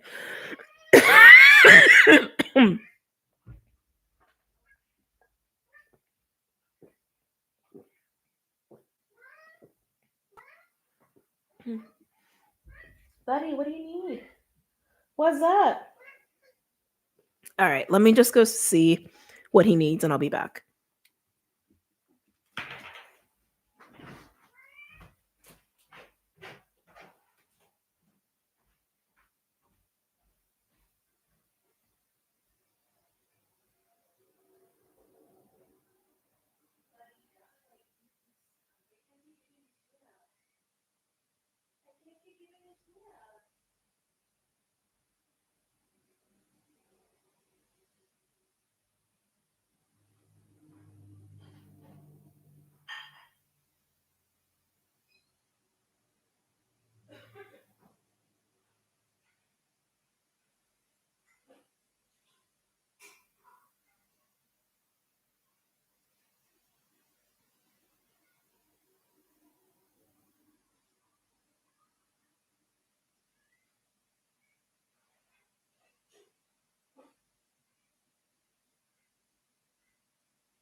Okay.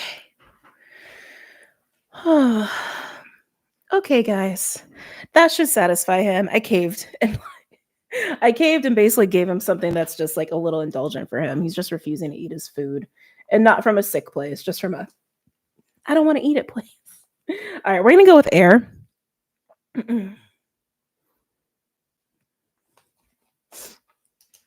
Gemini. Ooh. What's going on, Gemini? Hold on, my throat.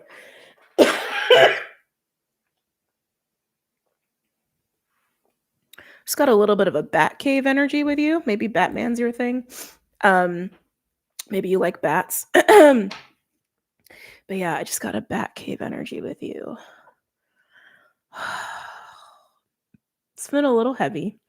I want to say the bat cave is actually your heart space. Any messages or insights? Ooh, my throat today. Any messages or insights for Gemini?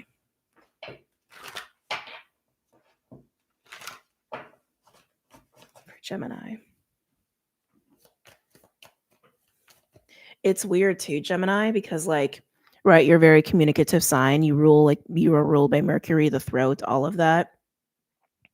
Um, I just get a quiet energy with you. I'm also getting a very like blue glacial. I know this sounds weird because they literally just showed me like a glacier, but they kept showing me like a lot of blues, which I was like, yeah, that's very Gemini. But like blue glacial. Actually, isn't that Superman? Doesn't he have like I don't know. Is there a superhero that like hangs out in ice caves or something? I don't know. I'm just getting this like I was getting a bat cave and I'm getting like ice cave with you. Um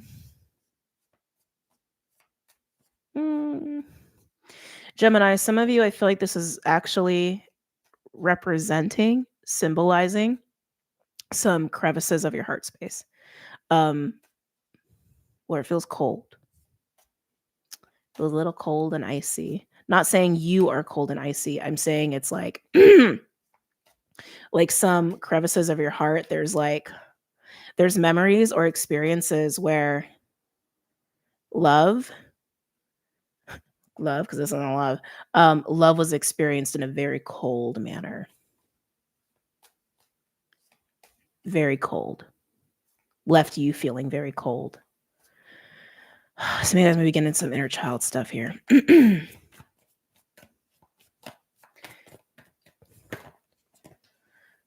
Hold on a second. Am I taking these? No.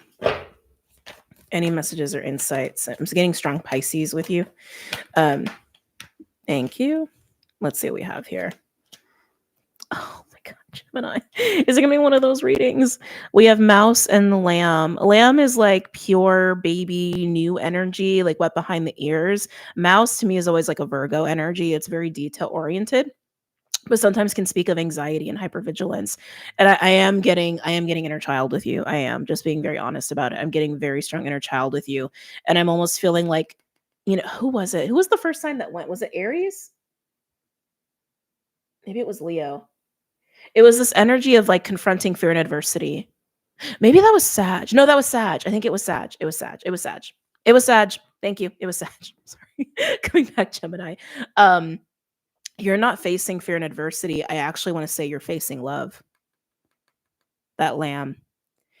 The lamb, because the lamb is pure. It's new. It's unjaded. It is actually as close as you can get to unconditional love, right? Like when we come out of the womb, relatively untouched. Shit happens in the womb too. But you looking at lamb energy, you facing lamb energy, you experiencing or being exposed to lamb energy is bringing up the mouse. It's bringing up anxiety, I guess a little bit of fear and hypervigilance. And I want to say some inner child stuff because I keep getting this icy feeling like maybe when you were a lamb, like a baby or a young little child, right? When you were expecting some kind of like unconditional love or comfort, you received ice, is what you like. I keep getting ice as the imagery. Cold, just cold. And I think it's just making you feel uncomfortable with the mouse there. I almost want to get a third. Can I get a third card for Gemini? Can I get a third card for Gemini, please? That's too many. Can I just, thank you. Buffalo. It's my tower card. It's also a card that speaks of having beauty and grace in the face of changes. Okay. Yeah, Gemini, I feel like this lamb energy, it's an energy that's rising within you, but I think some of you are also dealing with a lamb person, and this could be activating this for you, catalyzing this for you, because the tower, excuse me, the buffalo being the tower energy here is indicating some sort of like release, I'm getting catharsis, some sort of release, some sort of shakeup. It even could be with your own awareness and consciousness and your awareness of self in relation to the energy and experience of unconditional love. And I just keep getting, it's like, it's putting you a little on edge here. Okay. I'm hearing anticipation, anticipation, anticipation. We're going to use the unicorns with you, Gemini.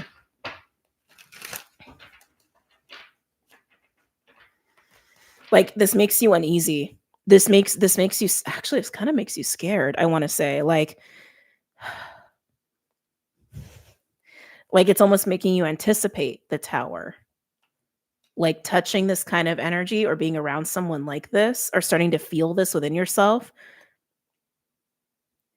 it feels like it's making you anticipate like earthquake energy or anticipate the tower or anticipate chaos. It's interesting. Anticipate chaos. That would track if, you know, when you were a kid you experienced like icy detached experiences when you were anticipating love, right? Because when you were in the energy of the lamb and you didn't receive that support and that unconditional love, that was jarring and upsetting, right? So it's like if you experience it, that brings back those feelings that like your nervous system goes, wait, not safe. No. No. Okay. Anything else for Gemini? Any other messages or insights for Gemini?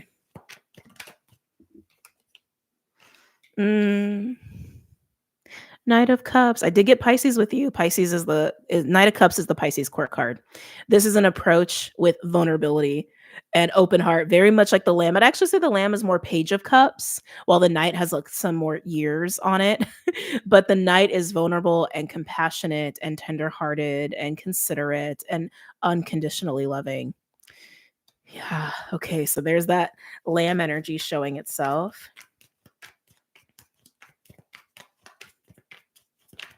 Anything else for Gemini?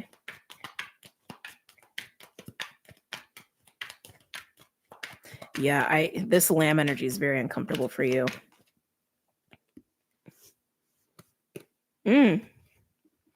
Six of Swords. You got a lot of movement going on in your reading too, Gemini. Knight of Cups and Six of Swords. There could be travel that you're contemplating as well, but this just feels like movement that is all about peace. Peace, love, compassion, understanding, harmonizing, maybe even like needing to make amends if that applies to you. But it's all about bringing more of that energy into your life or experiencing that or coming from that place. And it's all around the Lamb. And I just keep getting it's like it's making you nervous. Some of you guys are overthinking it as well. It's something that you're just not used to. Yeah. And then we have Judgment coming out here. So Judgment can be a card of awakening or resurrecting. Hi. Truth or feelings, right? Or even like bringing situations back around. That's why like some people call it like a reconciliation card or an awakening card. And I also look at Judgment as the pull of spirit, the call of spirit. Like when you just know something, you got to do something, or you just know something's wrong or something is the right thing. I actually feel like it's kind of coinciding with that buffalo energy a little bit here. It does feel like a call for this. It feels like a call to go into the Knight of Cups, Six of Swords energy, a call to make a move, a call to say something, to really speak from the heart, to act from the heart from a very pure place, and to find peace with that. To find peace with that. I feel like you're really wanting, where this involves another person, you're wanting peace between you. You want to be on the same page. But I feel like there's this I need to approach with love. I need to approach with compassion.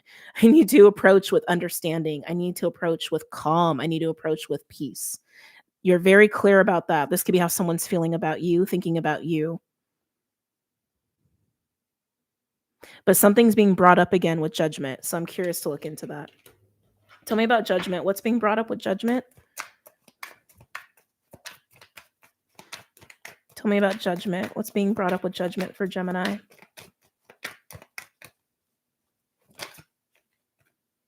Oh, Nine of Wands, where we've had to fight and struggle. Maybe even be guarded. That's that icy energy that I'm getting with you. That's what this, and that's exactly what I was getting. Like, this is what you're being reminded of in your nervous system when it comes to feeling this Lamb unconditional love energy within yourself, or dealing with someone who has this kind of energy, being called to like match this energy even. It brings up this. It brings up times when you feel like you've had to protect yourself. And I want to say where you've had to kind of like just push and survive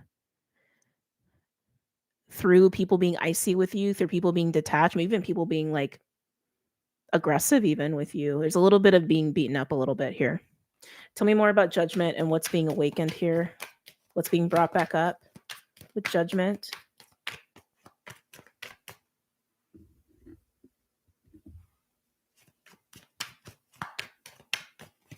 Tell me more about Judgment. Am I taking all these? No. Tell me more about Judgment.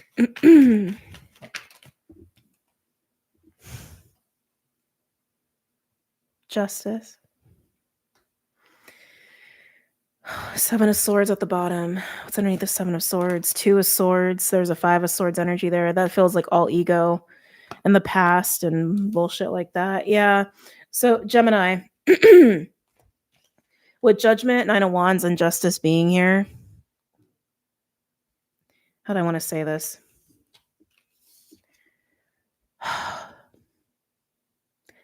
That piece of you, of your heart, that did not get a chance to receive this kind of energy, experience that kind of energy, that put you in this place of maybe even cold attachment out of survival and being guarded, and maybe even having your heart space guarded. There's a little bit of vengeance going on in there with Justice too. Wanting vengeance even for that kind of experience. That came up in the overview as well, the energy of vengeance and wanting karmic justice. Karmic justice is here for you. It's here for you, but it does require you to be brave, to embrace this energy within yourself and act from this energy within yourself. And that piece of your heart, that piece of you that never received what you deserved to receive, and unconditional love is finally going to receive it. But it also takes you putting your walls down to do that. Okay. Tell me about the Knight of Cups. Tell me about the Knight of Cups. Interesting. Hanged Man and the Page of Swords. Hanged Man usually comes out when we but when we have the window to grow and evolve spiritually and come into some sort of truth so we can progress and continue on our path. But the Page of Swords, I feel like this is actually representing your inner child a little bit here, and swords, air, that is totally your element. But it is also giving you a new perspective. It's getting you to see the value of this, the value of the Knight of Cups energy, the value of the heart, the value of the lamb.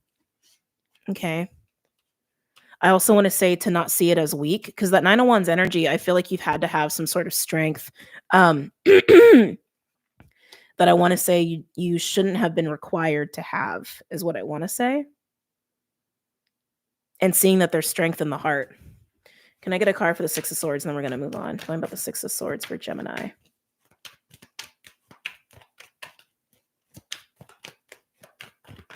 Tell me about the Six of Swords for Gemini.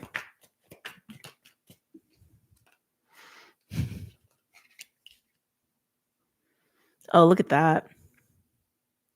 Six of Swords and the Ace of Cups. Fully embracing the heart. Knight. Fully embracing the heart, the lamb. And I want to say innocence and purity along with that. That Seven of Swords and Two of Swords is still at the bottom. I feel like this is that the old shit that's behind the Nine of Wands. Okay. Yeah. Well, Gemini, good luck. I don't think you need it. I think you're right on track. Okay. Moving on to Libra.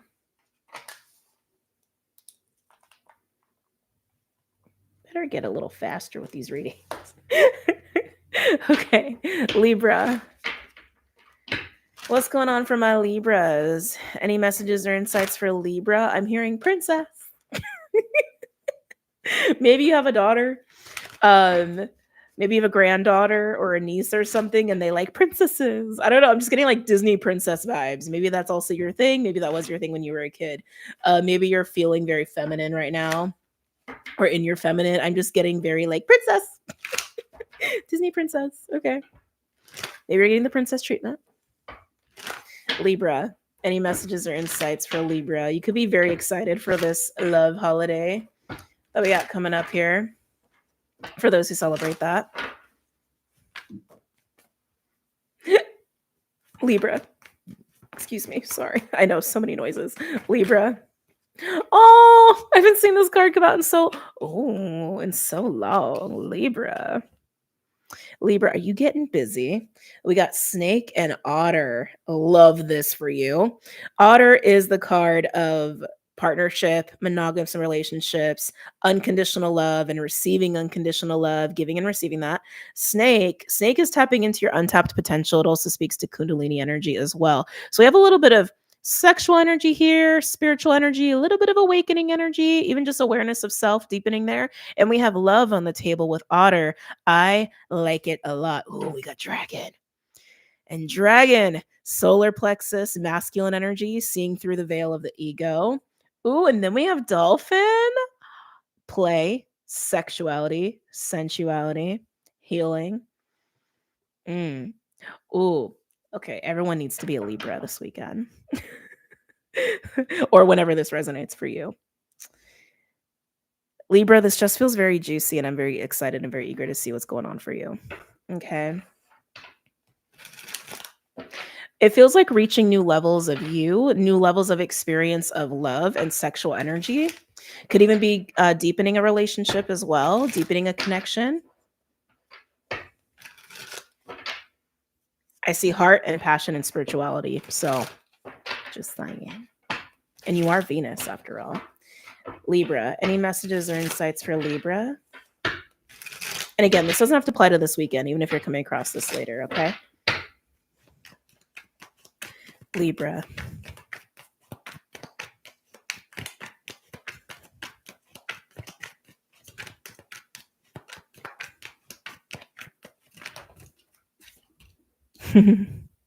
We have the Emperor, Mars energy, your counterpart since you are Venus, right?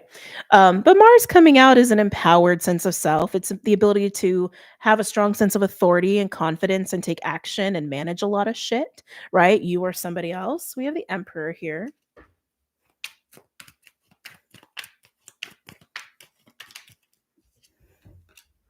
Nine of Wands. I gotta be honest, Libra, this feels like a love reading. Gotta call it what it is. Doesn't have to be, but it's kind of how it's feeling. So take it as it resonates. It's not gonna be for everybody. But Emperor with the Nine of Wands. Someone feels tired. This Emperor energy feels tired, whether you're the Emperor or not. Tired, a little guarded. I'm also getting frustrated. Why the Emperor be frustrated here?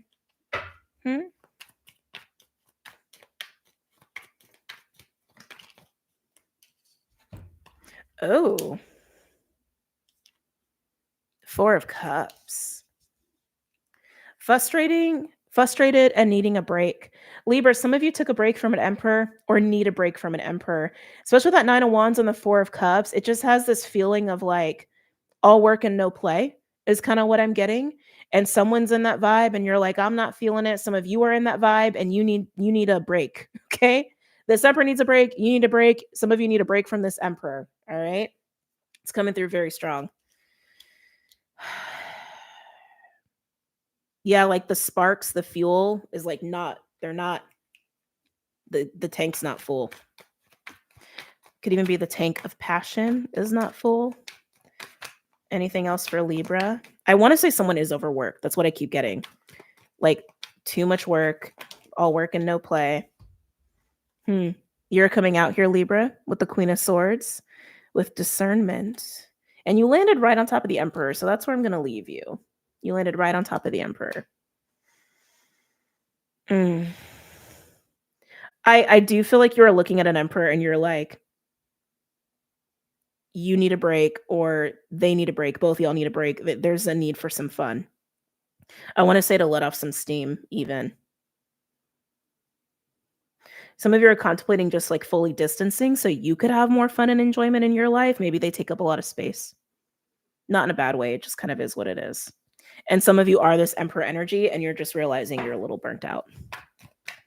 Any other messages or insights for Libra? I feel like that's why Snake and Otter are here because it's time for a little fun, Libra. It's time for a little fun.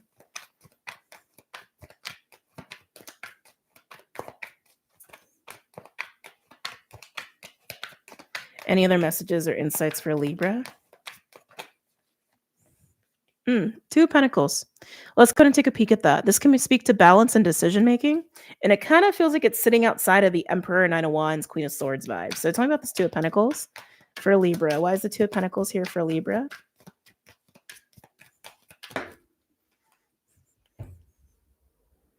Oh, well, there's the space.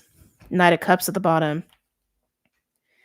Four of Swords, Ace of Pentacles, and the 10 of Swords. Between the 4 and the 10 is a 6 of Swords. This is contemplating a decision. Again, like I said, Libra, I kind of feel like this was a romantic reading. And some of you, there's a heavy work component here of being overworked or burnt out, you or the other person or both of you. And with the 4 swords, I feel like this is like solo time, recovery time, even time away from each other. But in that, this is a little clarifying the 2 of Pentacles, decision making. You're contemplating Ace of Pentacles, 10 of Swords. Some of you are contemplating a shift with your job, like changing your career. Some of you are contemplating ending a relationship. Some of you are contemplating, can this turn around even? So walking away or renewing, walking away or making a change and elevating and transforming a situation, a relationship or a job situation, or both. Some of you may feel like you need to change your job in order to improve your relationship. Some of you feel like you need to change your relationship in order to improve your job. There's clearly a struggle of balance of time management and your own energetic resources here. And some of you, it could just be this person contemplating it, right? So take it as it resonates. We do have Knight of Cups at the bottom with the Ace of Swords and the Moon. What was unclear will be clear about this. Yeah, about the work and love balance between you and another person and in your own lives independently. Anything else for Libra? 6 of Pentacles. Ooh, we like a 6 of Pentacles. Tell me about the 6 of Pentacles. I want to put that right on top of the Snake and the Otter. Tell me about the 6 of Pentacles for Libra. That is the Minor Justice card. Minor Arcana for the Justice card, right? Tell me more about the 6 of Pentacles for Libra.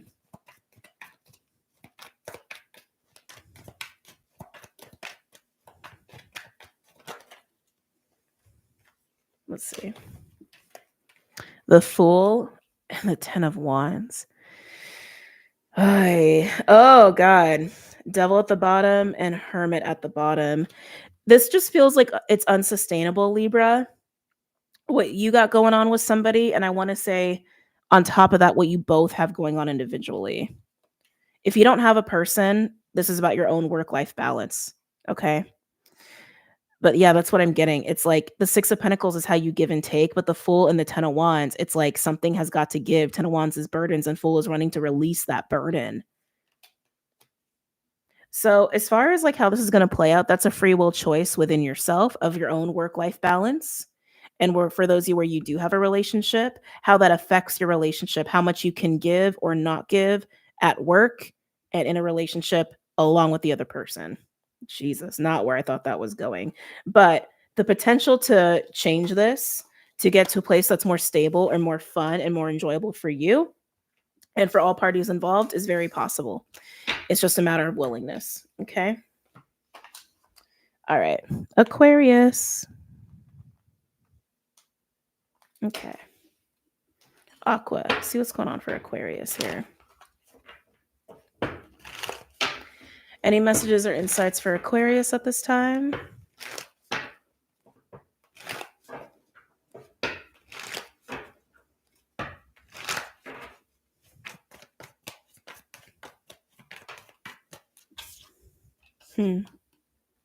Moth. Not hating that. Moth is an attraction card, like a moth to a flame. Inevitable attraction and magnetism. Okay. It's a nice vibe. Can I get another one for Aquarius, please?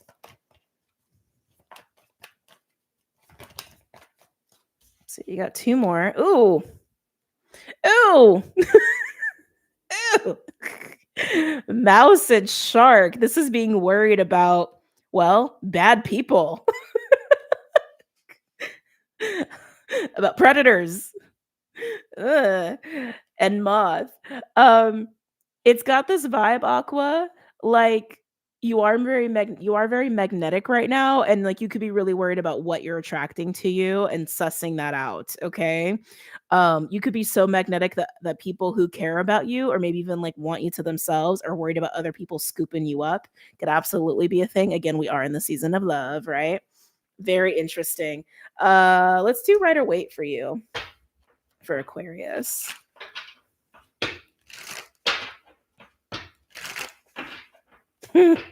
It's just so interesting. Okay. Any messages or insights for Aquarius?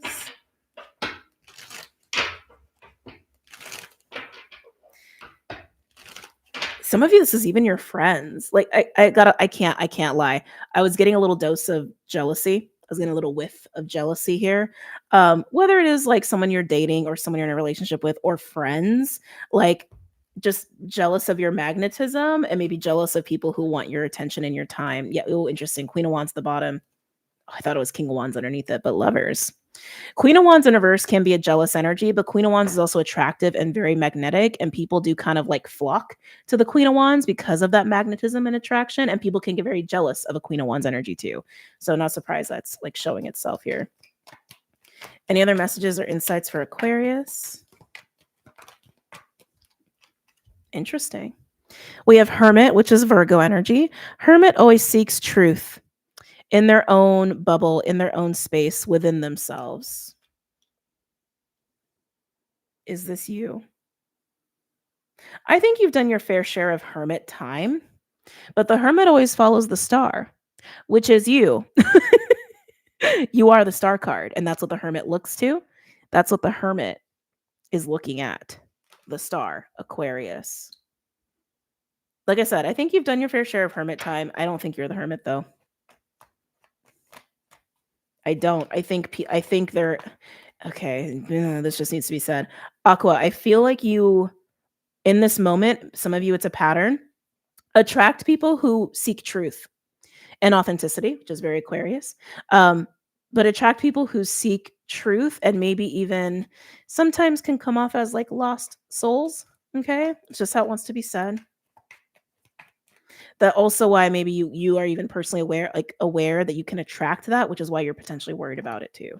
Because you know that you're radiant right now. You know you're magnetic right now. Aquarius. Any other messages or insights for Aquarius? Interesting. Hanged Man coming out. So I used to speak on this, but I haven't in a while. So Hanged Man and the Hermit, Virgo, Pisces, they are the polarity of each other. And I have found with most tarot readings just over time, there's just things you learn over time just by doing readings a lot. Excuse me. When one comes out, the other one tends to as well. One is about looking for the truth within yourself, and one is more of it like looking for spiritual growth and development and being aware that the universe has a hand in that. Hermit is very voluntary. Hangman is involuntary for the most part. And one is very much etherical, non-physical, while Hermit is very physical. So as above, so below, the polarity of Virgo Pisces. When one comes out, the other one often does.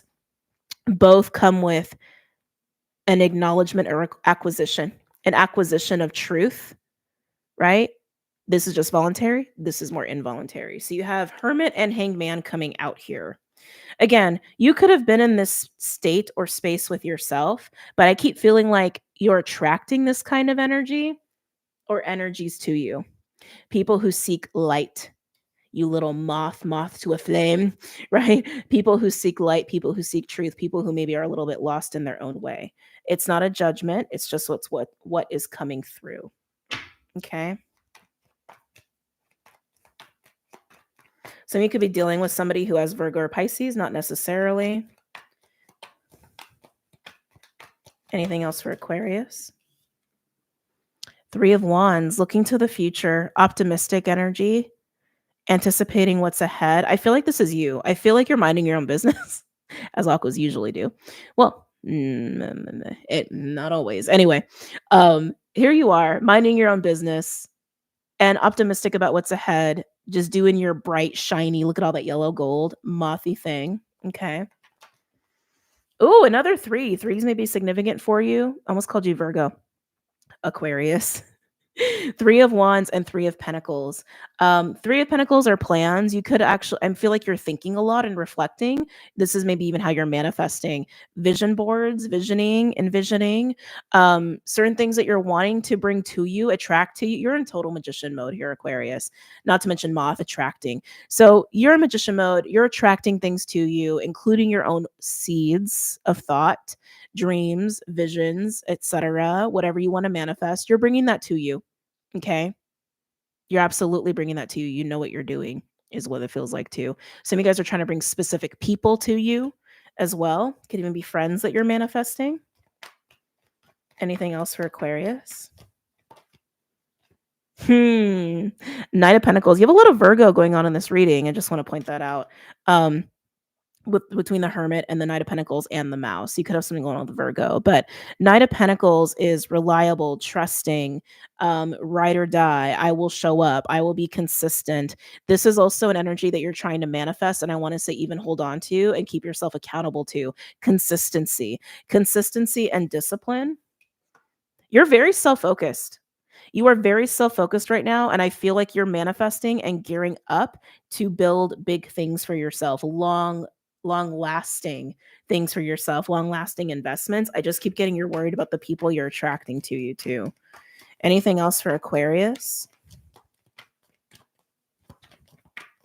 Any other messages or insights for Aquarius? Ooh! 5 of Swords. Let's look into it. Let's look into that. Okay. 5 of Swords doesn't always have to be ego battles. It is for the most part, but it's also like a black or white thinking, or a black and white, like I will win at all costs, like all or nothing kind of a mentality. I actually want to put this here with the Hermit and the Hanged Man. Aquarius, I wouldn't be shocked if you've got some people watching you who are like stuck in some way, shape, or form in their own life and feel in some kind of way about it, especially like when they look at you or in terms of you, because they can see how magnetic you are and that you are like literally pulling things to you and getting prepared to build some things here. And I wouldn't be surprised. And I think you're feeling that and you're sensing that. Why is the 5 of Swords here for Aquarius? I don't like it for you. It's making me go like that. Why is the 5 of Swords here for Aquarius? Oh, wow. There you are. The Star. What did I say about the Hermit? The Hermit always follows the star, which is you. Aqua, I think your intuition or your feeling of people wanting more of your time, energy, or whatever, wanting to be around you or even having their eyes on you is on point. And that 5 of Swords, it has a little bit of this feeling of like all or nothing when they think about you. Whether they're jealous, some of you, it's a jealousy thing. They're looking at you with jealous eyes. Some of you, they're looking at you like, I need Aqua, so no one else can touch Aqua. I won't lie, it's got a little creep to it. Just a smidgen. Just a smidgen of a creep. Okay? I don't love it. It's not my vibe. Okay? I don't love it. I do think some of you have probably moved through shifting your mindset in terms of what it is that you want and how you want to get it, which has brought you to this place of being able to pull and attract and magnetize what you want to you consistently and with discipline. And again, I think that came with your own work of shifting your perspective to see how to do that and keeping that desire for your own vision. Okay. But I can't shake this feeling, Aqua, that a person or quite a few people are looking at you again with jealous eyes or looking at you with like Aqua's mine kind of eyes. It's giving me the heebie-jeebies. I don't like it. So just be careful. Okay. Humans are weird. All right. Let's move on to the final element, which is water. I know everyone goes, water always goes last. Not always. Just happens that way. Okay. Cancer. Do 30. Okay. Cancer. Hey, Cancer babies. Krabby crabs. I almost want to call you Krabby Patties for some reason. It's like so not a word I would use. All right, Cancer. What's going on with Cancer? I'm sure you're feeling the ooey gooeys with all of this like love season, Venus energy, Pisces energy, Mars Cancer energy, the moon being in Cancer this weekend. I'm sure you're feeling the ooey gooeys, okay? It's just how I want to call it. Cancer, any messages or insights for Cancer at this time? For Cancer's highest good. What's going on for Cancer? They're showing me like a, what do you call it? Not a checkerboard, chessboard. I was like, checkers is black and red, the black and white. Black, Red and white could also be important colors for you. Those are power colors. Um, you could enjoy chess. You could be dealing with somebody who likes chess. You could be in strategy mode. Sometimes that does equate to that, but they're just showing me black and white specifically, like the board, not the pieces. They're specifically showing me the board, which to me almost says more about like polarity. Okay. Cancer. Cancer, someone's been pulling on your energy and you know it. You've been just getting these little inklings. You've been getting these little inklings. Do what you will with that. You know the truth of if this person's good for you or not. And also, if anyone's pulling on your energy, do we like that? No. Yeah. Anyway, just confirmation if you needed it. They're showing me carrots. Why are you showing me? So you guys are eating more vegetables, sure, but they're showing me carrots specifically. It's just very specific. Okay. Any messages or insights for Cancer?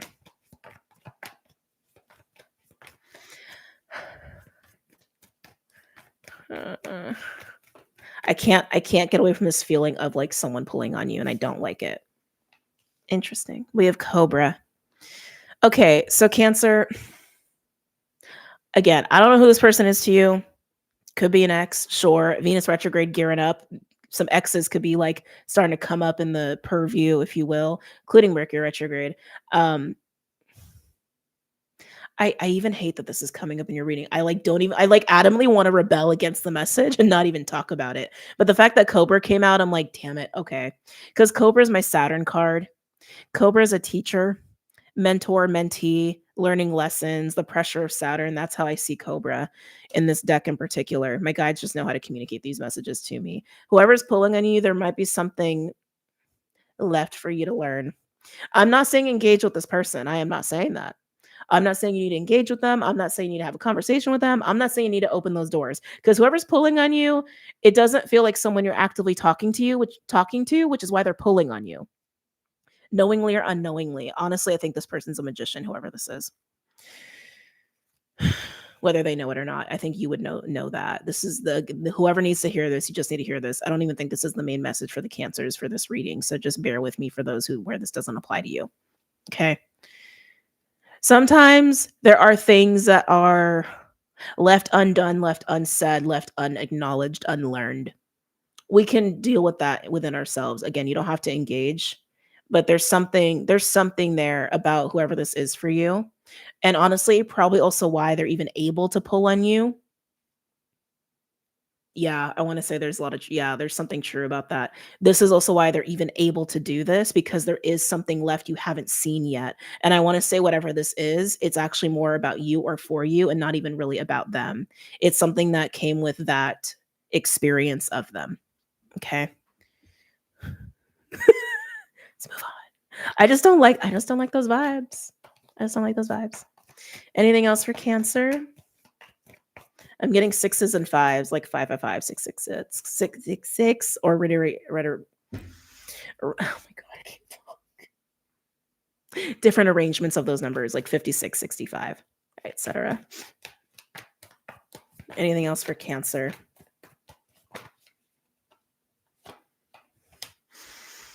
And there it is. Dragonfly, new perspective, new insights, third eye energy. Scorpion, about shit that is left undone, unsaid, and unresolved baggage. And grievances and grudges. And then we have talking and communicating and truth on the bottom with Nightingale. Yeah, an eagle coming out too. Sorry, can you tell I don't like delivering these messages? So Cancer, there's something left to be seen and acknowledged here. And I do want to say it's about an old connection. It can be an ex, it can be a friend, it could be a family member. It doesn't matter. But I want to say it's somebody that you're not speaking to actively in your current reality, in your present, okay? But they're popping up in your awareness or even in dreams, or you can feel them pulling on you, or you're just sensing them or getting synchronicities about them. And it's because there's something left for you, for yourself. It's not about them, it's about you. I can't stress that enough. It's not about them, it's about you. What is left unresolved? What is left unseen? I want to say whatever it is, I think it could be very healing for you, very elevating and very liberating, especially for the heart space. Okay. Some of you, it's actually going to do wonders for opening your third eye for where that applies. And I want to say this person is a magician. Whether they know it or not, you know it. It's a very specific reading. Actually, I don't even want either of those decks for you. We'll go with Glow in the Dark Tarot. Yeah, some of you may be misinterpreting it as like, oh, am I supposed to like open that door and like get involved with them? I don't think so. That's a free will choice. That is a free will choice. That's not what I'm seeing here. I'm getting it's more about something unresolved for you. Okay? Unseen for you.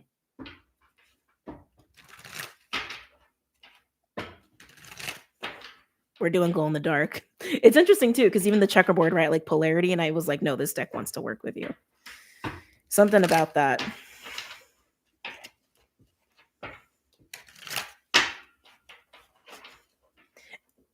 Could this be a colleague, a work colleague? They're saying no. Yeah, so it's like this is a family member, an ex-lover, or a former friend. Like those are the three that are coming in really strongly. Family friend even. Because I just got like a babysitting energy, which was kind of strange. That definitely not for most people. It just was a confirmation for somebody. Okay.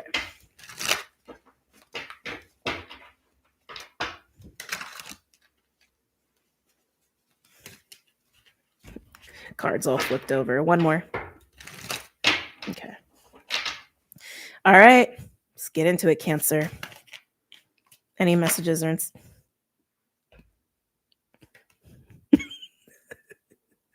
I'm sorry, Cancer. I'm sorry. It clearly is the message for you. Two of Cups. Whoever this person is and or was, you could equate it to a soul contract, soulmate, whatever. These are just labels, okay?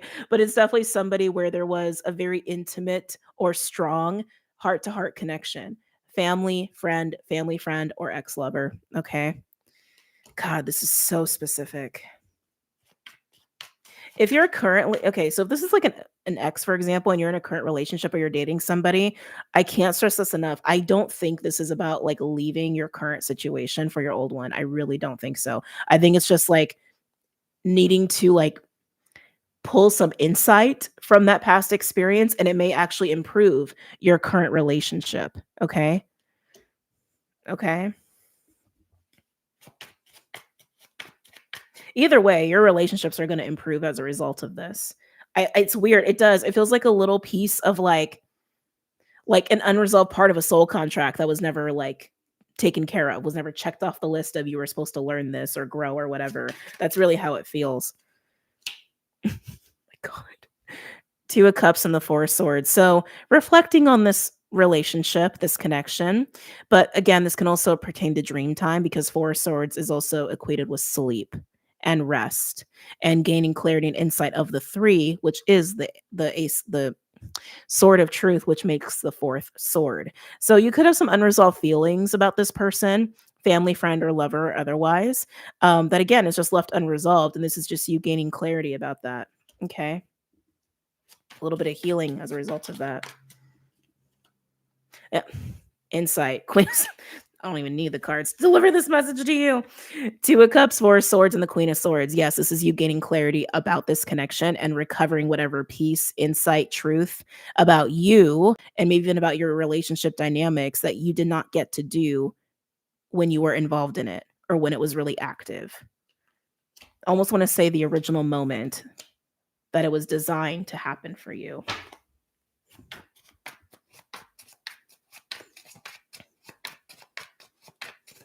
Any other messages or insights for Cancer? It's interesting too because I did a Libra reading on Patreon, and I was trying to do Cancer and Libra kept coming up, so I did Libra, but then I crossed off Cancer. So there was something with Cancer and Libra. So this is a Cancer reading, but very strong Libra energy is showing up for you. Even with the Four of Swords, that's a Libra card. Okay. And Two of Cups is a Cancer card. So you have only Cancer and Libra here. So just pointing that out. Anyway. Any other? Okay. Queen of Pentacles. Why is the Queen of Pentacles here? This is one of those readings, Cancer. So this is you gaining clarity about that connection, right? Them pulling on you, whatever. But the Queen of Pentacles coming out, hang in there with me. It's one of those woo-woo readings, okay? I feel like you're also the Queen of Pentacles. I feel like whatever insight you're gaining about this connection, it's giving you perspective on yourself. And I want to say on this version of you. It has a little bit of like past, present, future versions of you. Looking at past, present, future versions of you is the feeling that I'm getting here. So you're gaining clarity about yourself in the present by reflecting and recovering whatever truth you didn't see about yourself in that old connection. Lord have mercy. Make my job hard. This truth, I want to say, is also highlighting like how you deal with money, how you deal with work, how you deal with health, how you even like navigate the daily things about your life. Some of you, it is also about how you view partnership. With Venus going retrograde, how we view partnership, how we view love, independence, interdependence, love and war is on the board to evolve and change and shift with this Venus retrograde. So just pointing that out too. We also have Ace of Pentacles that's been sitting at the bottom for a while. And you are the Queen of Pentacles holding that pentacle. Oh my God, this is such a reading. Holding your future in your hands. Not to be all dramatic, but that's how they literally just said it to me. Holding your own future in your hands. Yeah, okay, so this is actually way more important than I thought it would be. So whatever truth you're recovering here about this connection, about you, okay, it's making you realize how you deal with being the captain of your own ship and taking responsibility for your own future, especially in terms of money, work, health, and the everyday to-dos of things. Even like multitasking, time management, that's also a thing. And some of you, it is also about committed relationships because Queen of Pentacles is usually partnered, not always, but usually it's usually a wifey card, gender not specific. Okay. Okay. Anything else for Cancer? It totally has like past, present, future versions all talking at once, all looking at each other to help you. What a reading. Okay, Cancer. Any other messages or insights for Cancer? Yep. And how you give and receive with other people. How you give and receive with other people in whatever way that means to you. But I want to say it is in terms of relationships.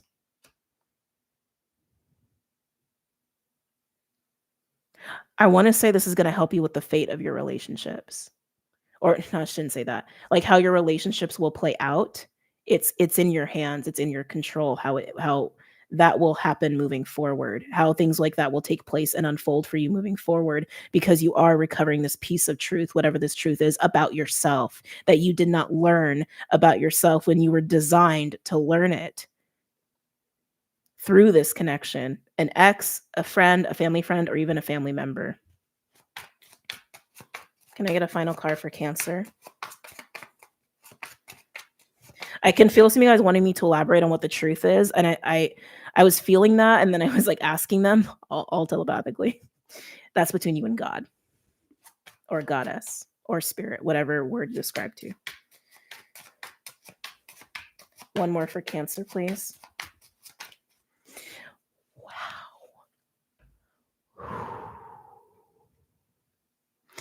Oh, Cancer, I just got emotional. Ooh, oh my God, under these pentacles, we have Magician.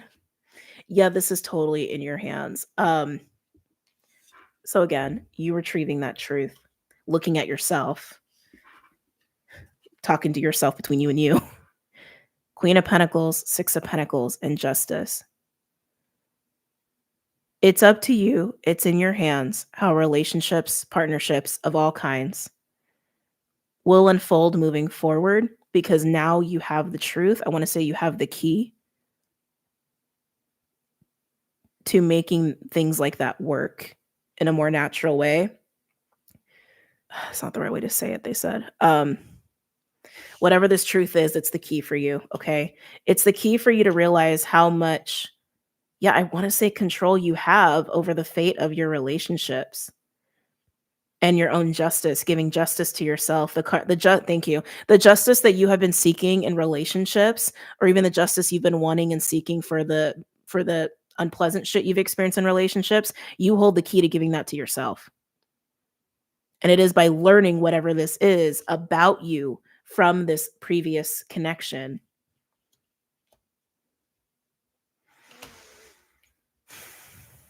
One final card, and we're going to move on. This is just such a fascinating reading. I could just sit in it forever. Oh, Cancer. 3 of Wands and the 4 of Wands, looking to the future with the Ace of Wands energy, because 4 minus 3 is 1, to walk through the door of abundance and stability, but also partnership and foundations, strong foundations with other people and celebration. Wheel of Fortune and the Ace of Pentacles showing itself there too. I want to say congratulations. I mean, it's not coming easy, that's for sure. Underneath the Wheel of Fortune, we had the King of Cups. It was like that. I mean, that's the hubby king, one of them anyway. I can't get away from the Ace of Pentacles and the Magician at the bottom. Yeah, Cancer, this is completely in your hands. This is completely up to you, but it's taking your own accountability and responsibility to recover whatever this truth or insight is, because you have to be willing to see it. You have to be willing to go there with yourself. And that is like the key. That's the key for you here. Okay. Wow. Let's move on. Okay. Scorpio. Oh, jeez. I know Cancer got a long one. Scorpio. Let's see how Scorpio does. Because that was already kind of intense. Scorpio. Any messages or insights for my Scorpios, please?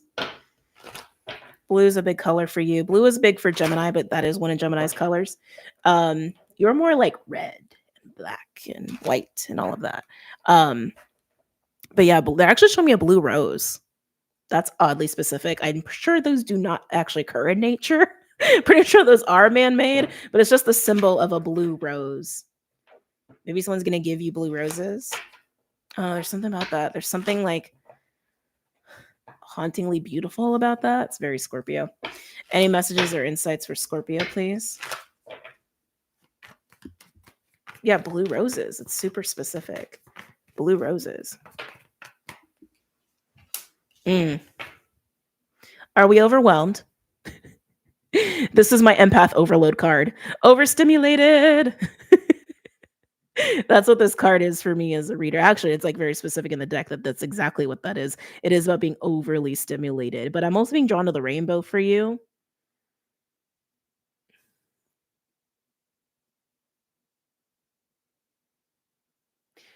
I don't want to say this. I don't want to say this. This is like such a hard thing to describe. It's about alignment. Okay. Scorpio, you've reached I want to say a homeostasis is what I want to say. I think maybe you have been kind of sensitive and overstimulated. You may even still be a little hypersensitive, but I want to say you've actually reached a really nice homeostasis with yourself. A calm. I want to say you're shining in rainbow colors even. You can even say like alignment of all the chakras. And it took a lot for you to get there. So I actually think you're in a very peaceful place after being very overstimulated, overly sensitive. Some of you, I think, have been going through an ascension or an awakening as well. But you've reached homeostasis. That's what I want to say.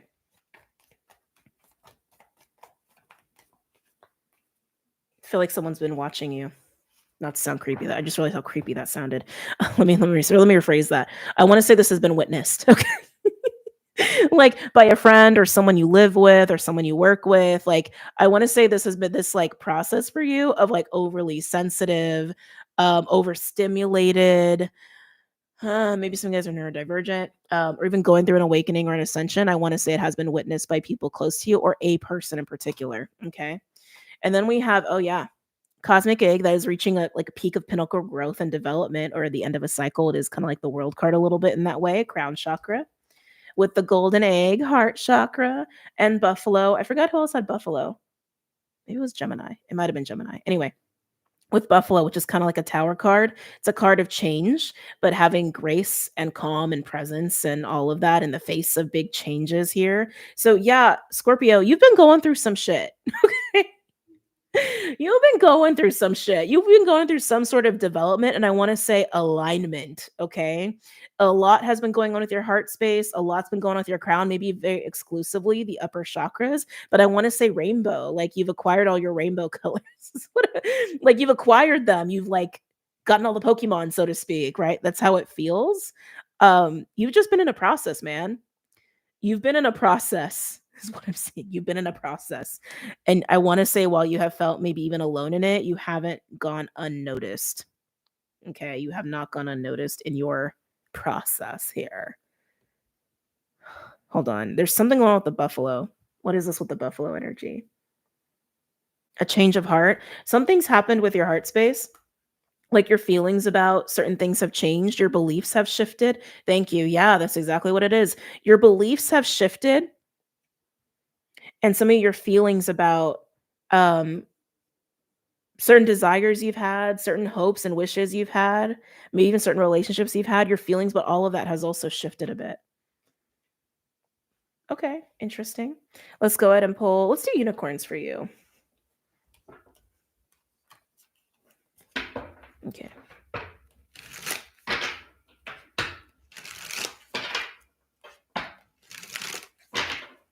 They keep showing me the blue roses. I'm not really sure what that's alluding to. The blue roses.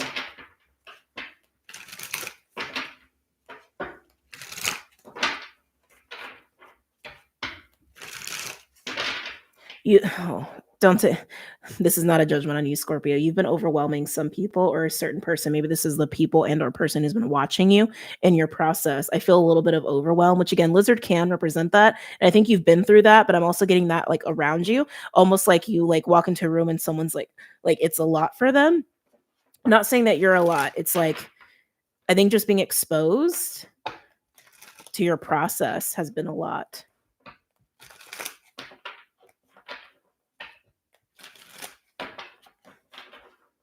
I'm hearing not knowing what to make of it is also what I'm hearing, not knowing what to make of it.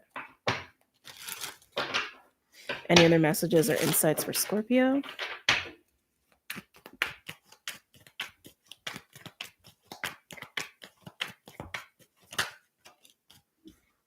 Knight of Cups, we like seeing that. This is Pisces. This is being able to walk through life and approach people with an open heart, vulnerability, love, unconditional love, compassion, trust, faith. It's usually the romance night. Why is the Knight of Cups here for Scorpio? Ooh. Oh, Scorpio. You may be having a fun Valentine's Day. Just throwing that out there. I know it's still far away, but like this is just collective energy. There really is no specific time. We have Wheel of Fortune at the bottom with Jupiter energy, but Knight of Cups with Three of Pentacles and the Sun. This is walking right into a joyful um connection, building, making plans with people, but there's love there, there's joy, there's excitement, there's investment. And it just feels really good. This is not solo. I don't think this is solo. We also have, what is this? Is this the ace? Yeah, we have Ace of Wands at the bottom. So passion is also part of this too. You're ready for this. They're bringing up the homeostasis again. Like you needed to reach this homeostasis, if you will, in order to experience this. You had to be ready. You had to be prepared to experience this, to receive this, or even initiate this. And I want to say it also got your heart in order. Again, the heart has been going through a lot here, obviously, with golden egg being down here with the animals. Yeah, your heart had to be ready for this. You're about to put your heart into something. I want to say you're about to commit your heart to something, and it's around the Three of Pentacles. This could be people, this could be plans. Some of you, it's a sense of purpose. With the Ace of Wands is my ace of purpose.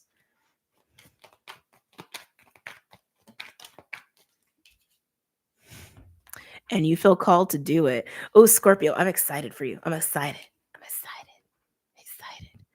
So judgment is an awakening energy or resurrecting something, bringing something to life, but it's also the call and pull of spirit. And that's what I feel. You just feel called to this. You're being ushered into this. It's just here. It's just like, okay, ready. It's time. Scorpio's in homeostasis. Scorpio's ready. It's time. Ta-da. It just has that vibe. Ta-da. It has that vibe to it. Especially with Wheel of Fortune being at the bottom still with Buffalo and Judgment. It has the feeling like there's other forces at work here to get you, to gift this to you, to present this to you, or get you to initiate this for yourself.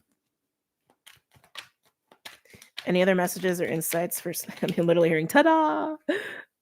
Ooh, we have strength coming out here. Leo energy. Strength is usually bravery, confidence, willpower, but it's also a sense of control and balance of self. So why is strength here for Scorpio? Why is strength here for Scorpio? A lot of Leo energy. Could have Leo in your chart, not necessarily, but Leo and Scorpio did have something. I just remembered. Leo and Scorpio did have something, so I would encourage you to watch the Leo reading. Excuse me. Why is strength here for Scorpio? The work, the investment, the work and the investment, the work and the investment. To be brave with how much this may require of you. It's not, I don't feel like it's going to be when we say work, like work doesn't have to be work, right? Work can be fun. Work can be exciting. It's investment. And I already was getting that for you. You're going to be investing your heart into whatever this is. Is that the death card? Yeah, death is, your card is showing. You're going to be investing your heart into this, which is also coming with a lot of energy and a lot of time because you care. You care about whatever this is that you are about to, I almost want to say what you're about to meet, what you're about to build up for yourself or even connecting with others. You were getting prepared for whatever this was. Oh Jesus, the whole time factor. You were getting prepared for whatever this is. Okay. You had to be ready. You had to be in homeostasis. Your heart had to be ready. And now you're ready. And now it's here. And again, you care. So you're going to pour a lot into this. Tell me more about strength with the 8 of Pentacles for Scorpio.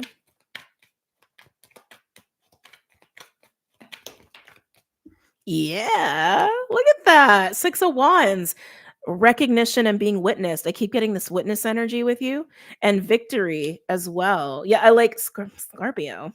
Let's look at the sun. Tell me about the sun for Scorpio.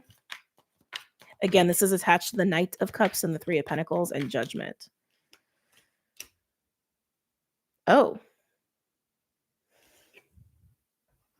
King of Pentacles and the 5 of Swords. I don't feel like that's you. Don't know if I love this energy. So King of Pentacles is the king that manages the 10 of Pentacles. They're usually monetarily minded. They're very practical, grounded, responsible. They can handle a lot. They're the last king before you get to the Emperor, in my opinion. That's not explicit to tarot. That's my observation. Okay. And they're usually pretty intelligent. They're usually pretty wise. People don't really talk about that with the King of Pentacles. We usually equate that to the King of Swords. The 5 of Swords, though, I'm getting it is more about determination than anything. 5 of Swords can be ego and like all or nothing, which is why it is also determination around a King of Pentacles. This is not your energy, but they're in the sun, which can also be illumination, but I feel like it's joy for you. Tell me about this King of Pentacles. It's also Taurus, which is your natural counterpart. So this could represent a partner of some kind, business or love.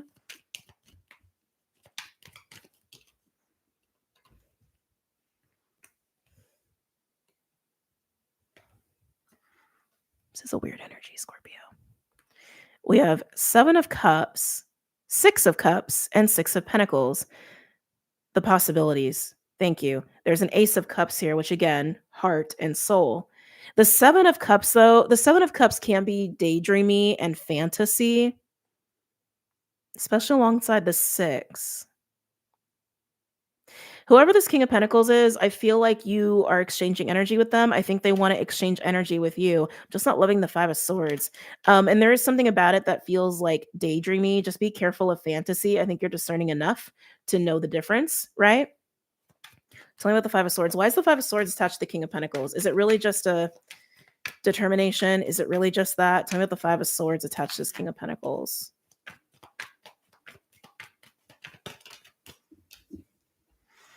Oh, Eight of Swords in reverse, which means there's a Three of Swords.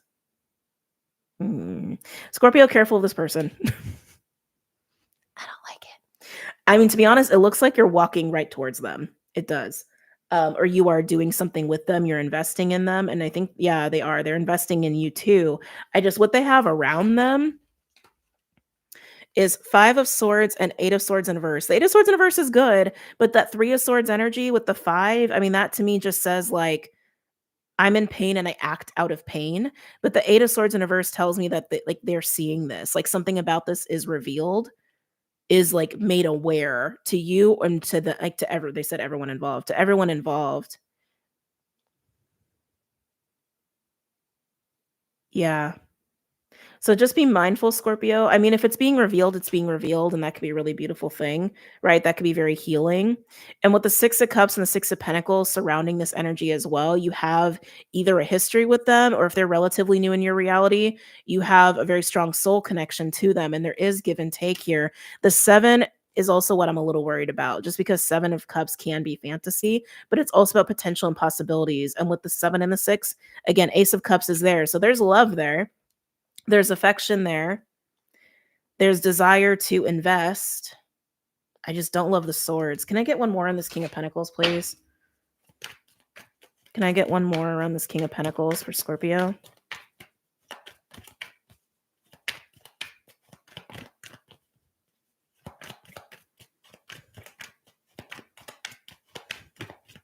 Can I get one more?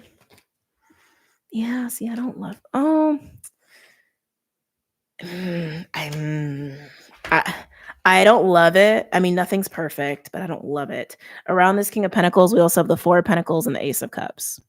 So the Ace of Cups is there, but the Four of Pentacles tells me they kind of hide their cup a little bit. So I don't know how you feel about that.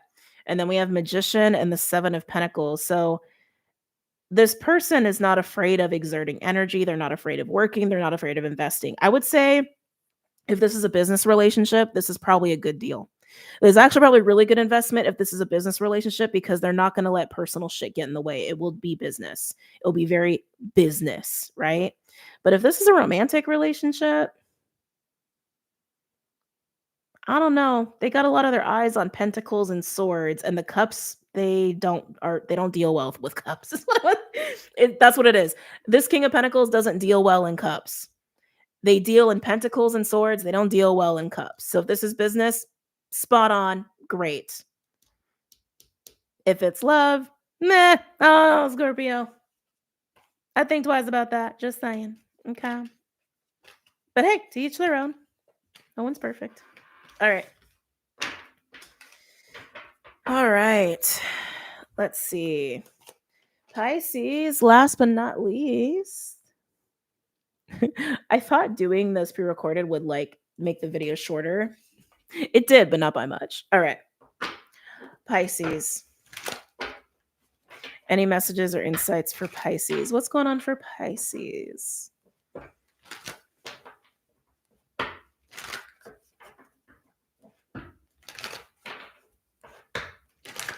What's going on for Pisces?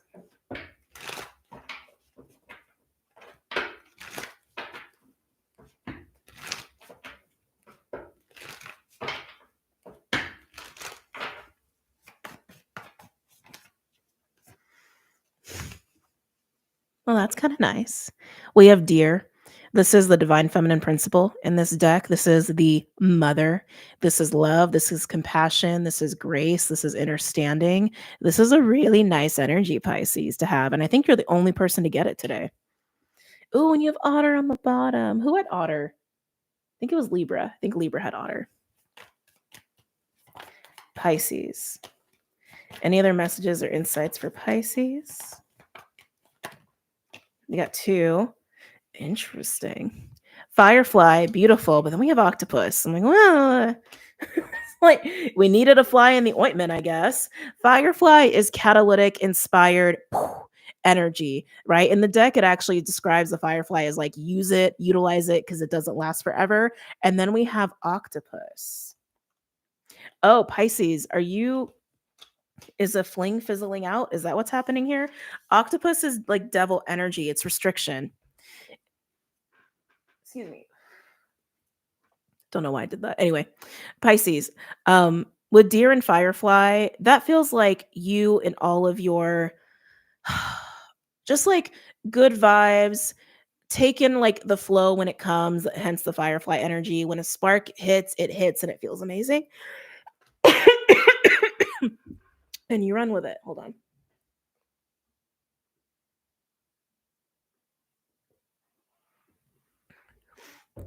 And you run with it. But octopus. Hold on, Spirit. Can you clarify? Is the octopus being broken away from? I just got a wave of that. They said yes. Oh, okay. All right, Pisces. This energy, this honestly feels like a rush of love. I can't get away from it. That's what it feels like. It feels like a rush of love or a rush of creativity, a rush of inspiration and physical energy and vitality, motivation, even. But I keep feeling love and creativity around it. It is helping you to break out of an octopus like situation or narrative or your own shit. Okay. And I am getting like double with that. Could even be a relationship. Okay. But let's go ahead and use glow in the dark tarot for you, Pisces.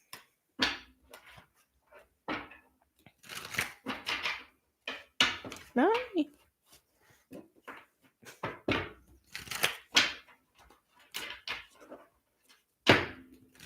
Oh my God.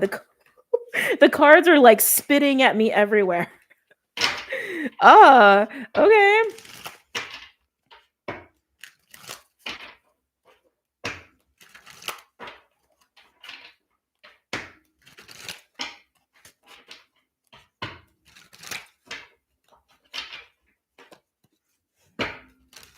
The cards cannot stay in my hands. I think it's the firefly energy.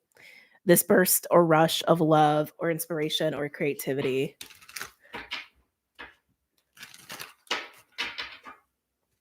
Two of Cups at the bottom. Any messages or insights for Pisces?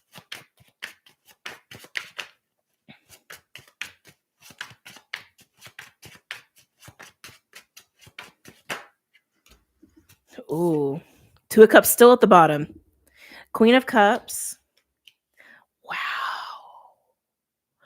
Oh, Pisces. Can we say awakening? Death and judgment. Holy crap. Wow. It's crazy because I feel like I'm seeing all three cards here. I feel like the queen is the deer. I feel like the firefly and octopus is judgment and death. Because I feel like judgment is coming in literally as an awakening energy on death, which is like a burst of awareness, inspiration, creativity, or love, or what have you, to cause change. And I want to say to cause you to break away from the octopus energy, whatever that represents for you. We're going to get deeper into this. But yeah, it feels like you're getting some sort of major download or like an intuitive hit or literally an awakening. Some of you are in like deep reflection with the Queen of Cups and you have an epiphany through that something needs to change.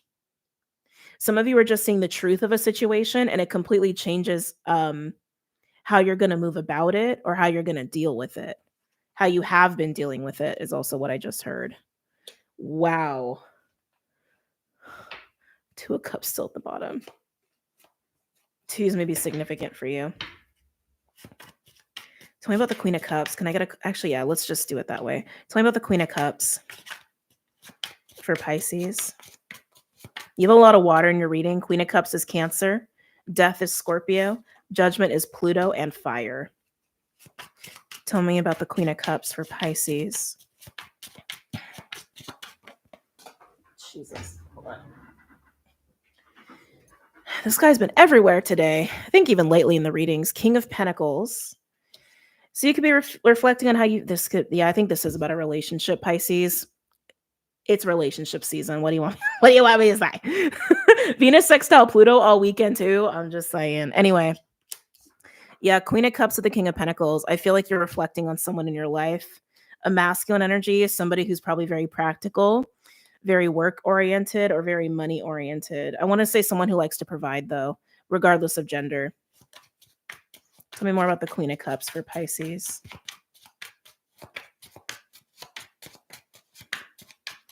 And keep in mind, any reading where there's multiple people, like more than just one person being referenced, the roles can be reversed. Okay.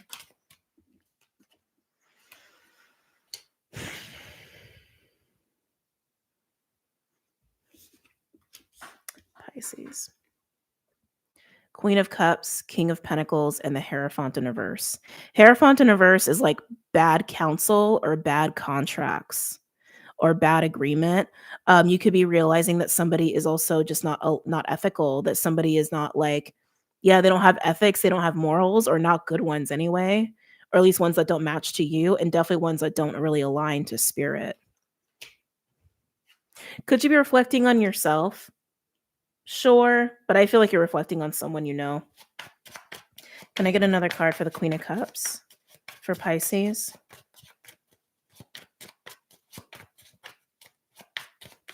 There could also be some commitment issues if this is like a business partnership or romantic relationship. Holy crap. Pisces, your reading is making my stomach feel queasy, actually. I really hope I don't get sick. We have Queen of Cups, King of Pentacles, Hierophant in reverse, and the Tower. That Tower, I feel like, is a little bit of a wake-up call, but I also feel like some sort of shakeup in terms of a commitment you have with the King of Pentacles, or how a King of Pentacles goes about values and ethics and commitments and work and things like that. I just feel like something is shaking, something is showing itself, and I want to say something's falling apart because it doesn't have a good foundation. Like someone's own beliefs are not like strong, or they don't even have any. You know what I mean? This is the shit you're reflecting on. And I want to say in terms of someone you know or someone you're involved with. Let's look at the Death card. Tell me about death for Pisces.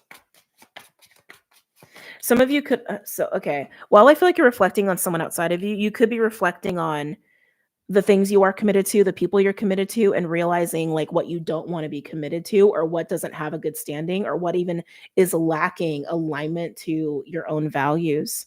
Okay. What is faulty? What are bad deals? Okay. So some of you guys are reflecting on yourself. Some of you are reflecting on other people in the same way. Okay. Tell me about death for Pisces.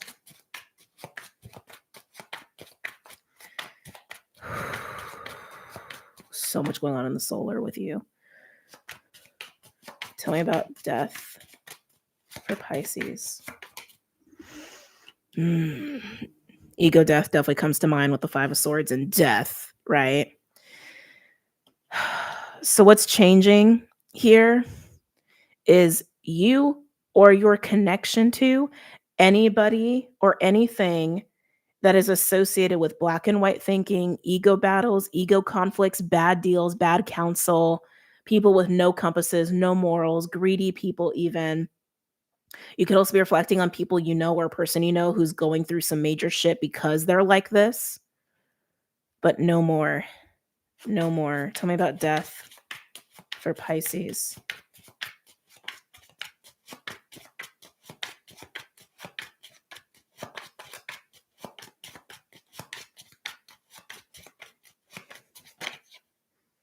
There it is. Yeah.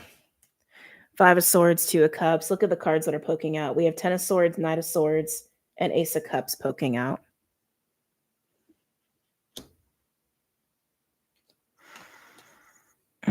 There's so many different ways I'm getting this, Pisces.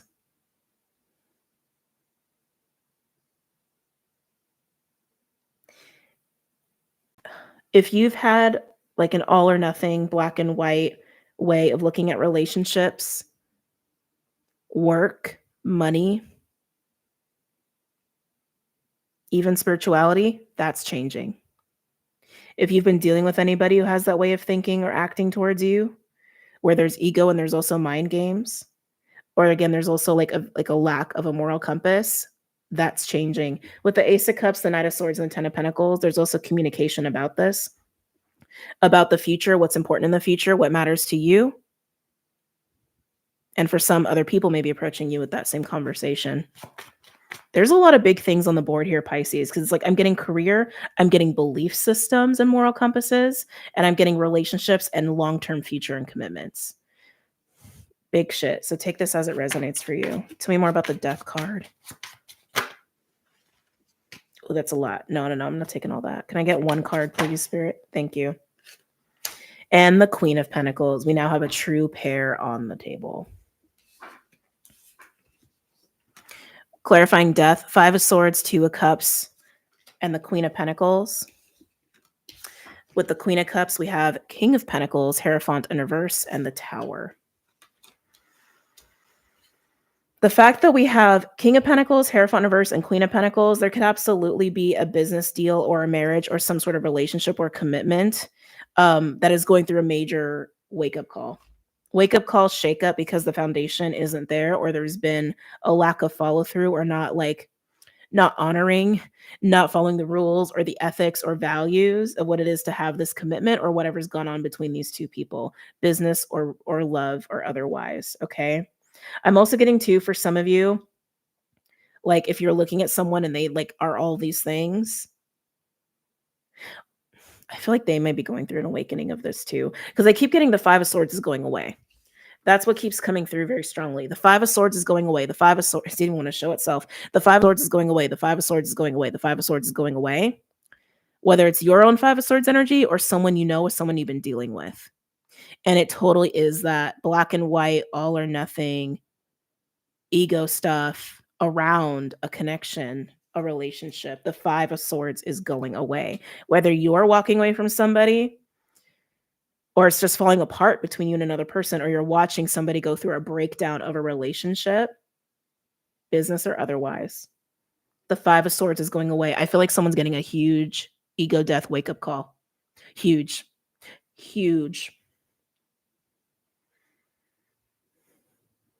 You or someone you know or someone you're watching go through this, okay? Let's look at Judgment. I don't know why I feel so nervous in this. It's like it's putting me on edge. Tell me about Judgment for Pisces. I want to look at that Hierophant too. Tell me about Judgment for Pisces. Okay.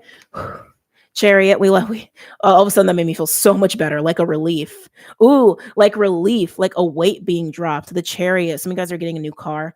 Some of you guys are traveling, but Chariot is Cancer. The Emperor sits in the Chariot. The Chariot is a card of ascension. So Judgment and Chariot being here can absolutely be not just awakening, but an ascension more so than an awakening. But Chariot is forward movement and triumph and victory, and movement away from imbalanced things, because to move the Chariot, you need balance, and you need awareness, and you need authority, and you need confidence, and you need sight. You need a lot actually to move the Chariot, to be honest. But I love that that's there, because it's kind of confirming what I was already getting at. You're like the 5 of Swords going away, Hierophant in reverse going away, all that shit going away. Releasing the octopus, right? Because again, octopus is like double restriction. Hierophant in reverse and the 5 of Swords, right? Like that's restriction if I've ever seen it. That's getting caught up in egoistic bullshit if I've ever seen it. Black and white thinking, fighting, like where's the spirituality? Where's the alignment? Where's the ethics? Where's the values? It ain't there, right? It ain't there. Fighting fair ain't there. That kind of stuff. That is being moved away from. Tell me more about Judgment.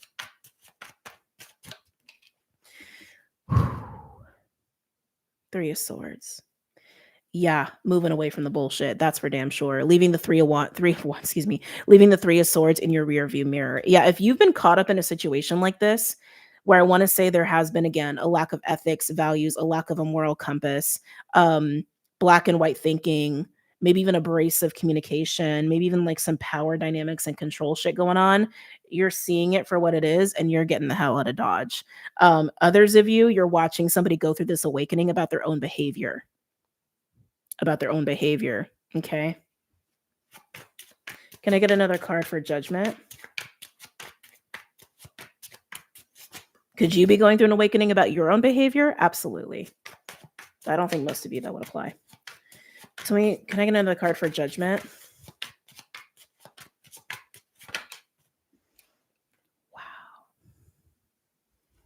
Also have the Knight of Cups showing out here. 5 of Cups.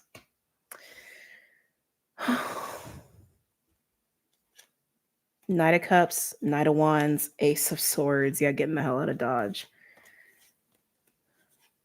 The World, Knight of Swords, and the Devil. Look at that. With the 6 of Pentacles behind it. Unhealthy giving and taking.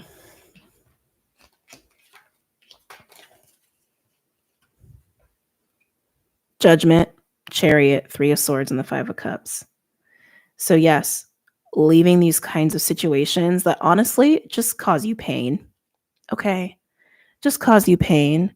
Leaving that in your rearview mirror, anybody who's like that. And again, some of you are watching someone go through an awakening of their own behavior and watching them leave that behind, dealing with that, growing through that.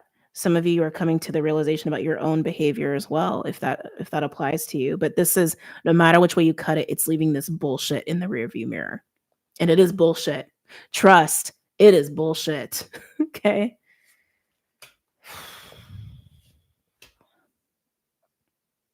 When the 5 of Cups came out, I was like, oh, my heart.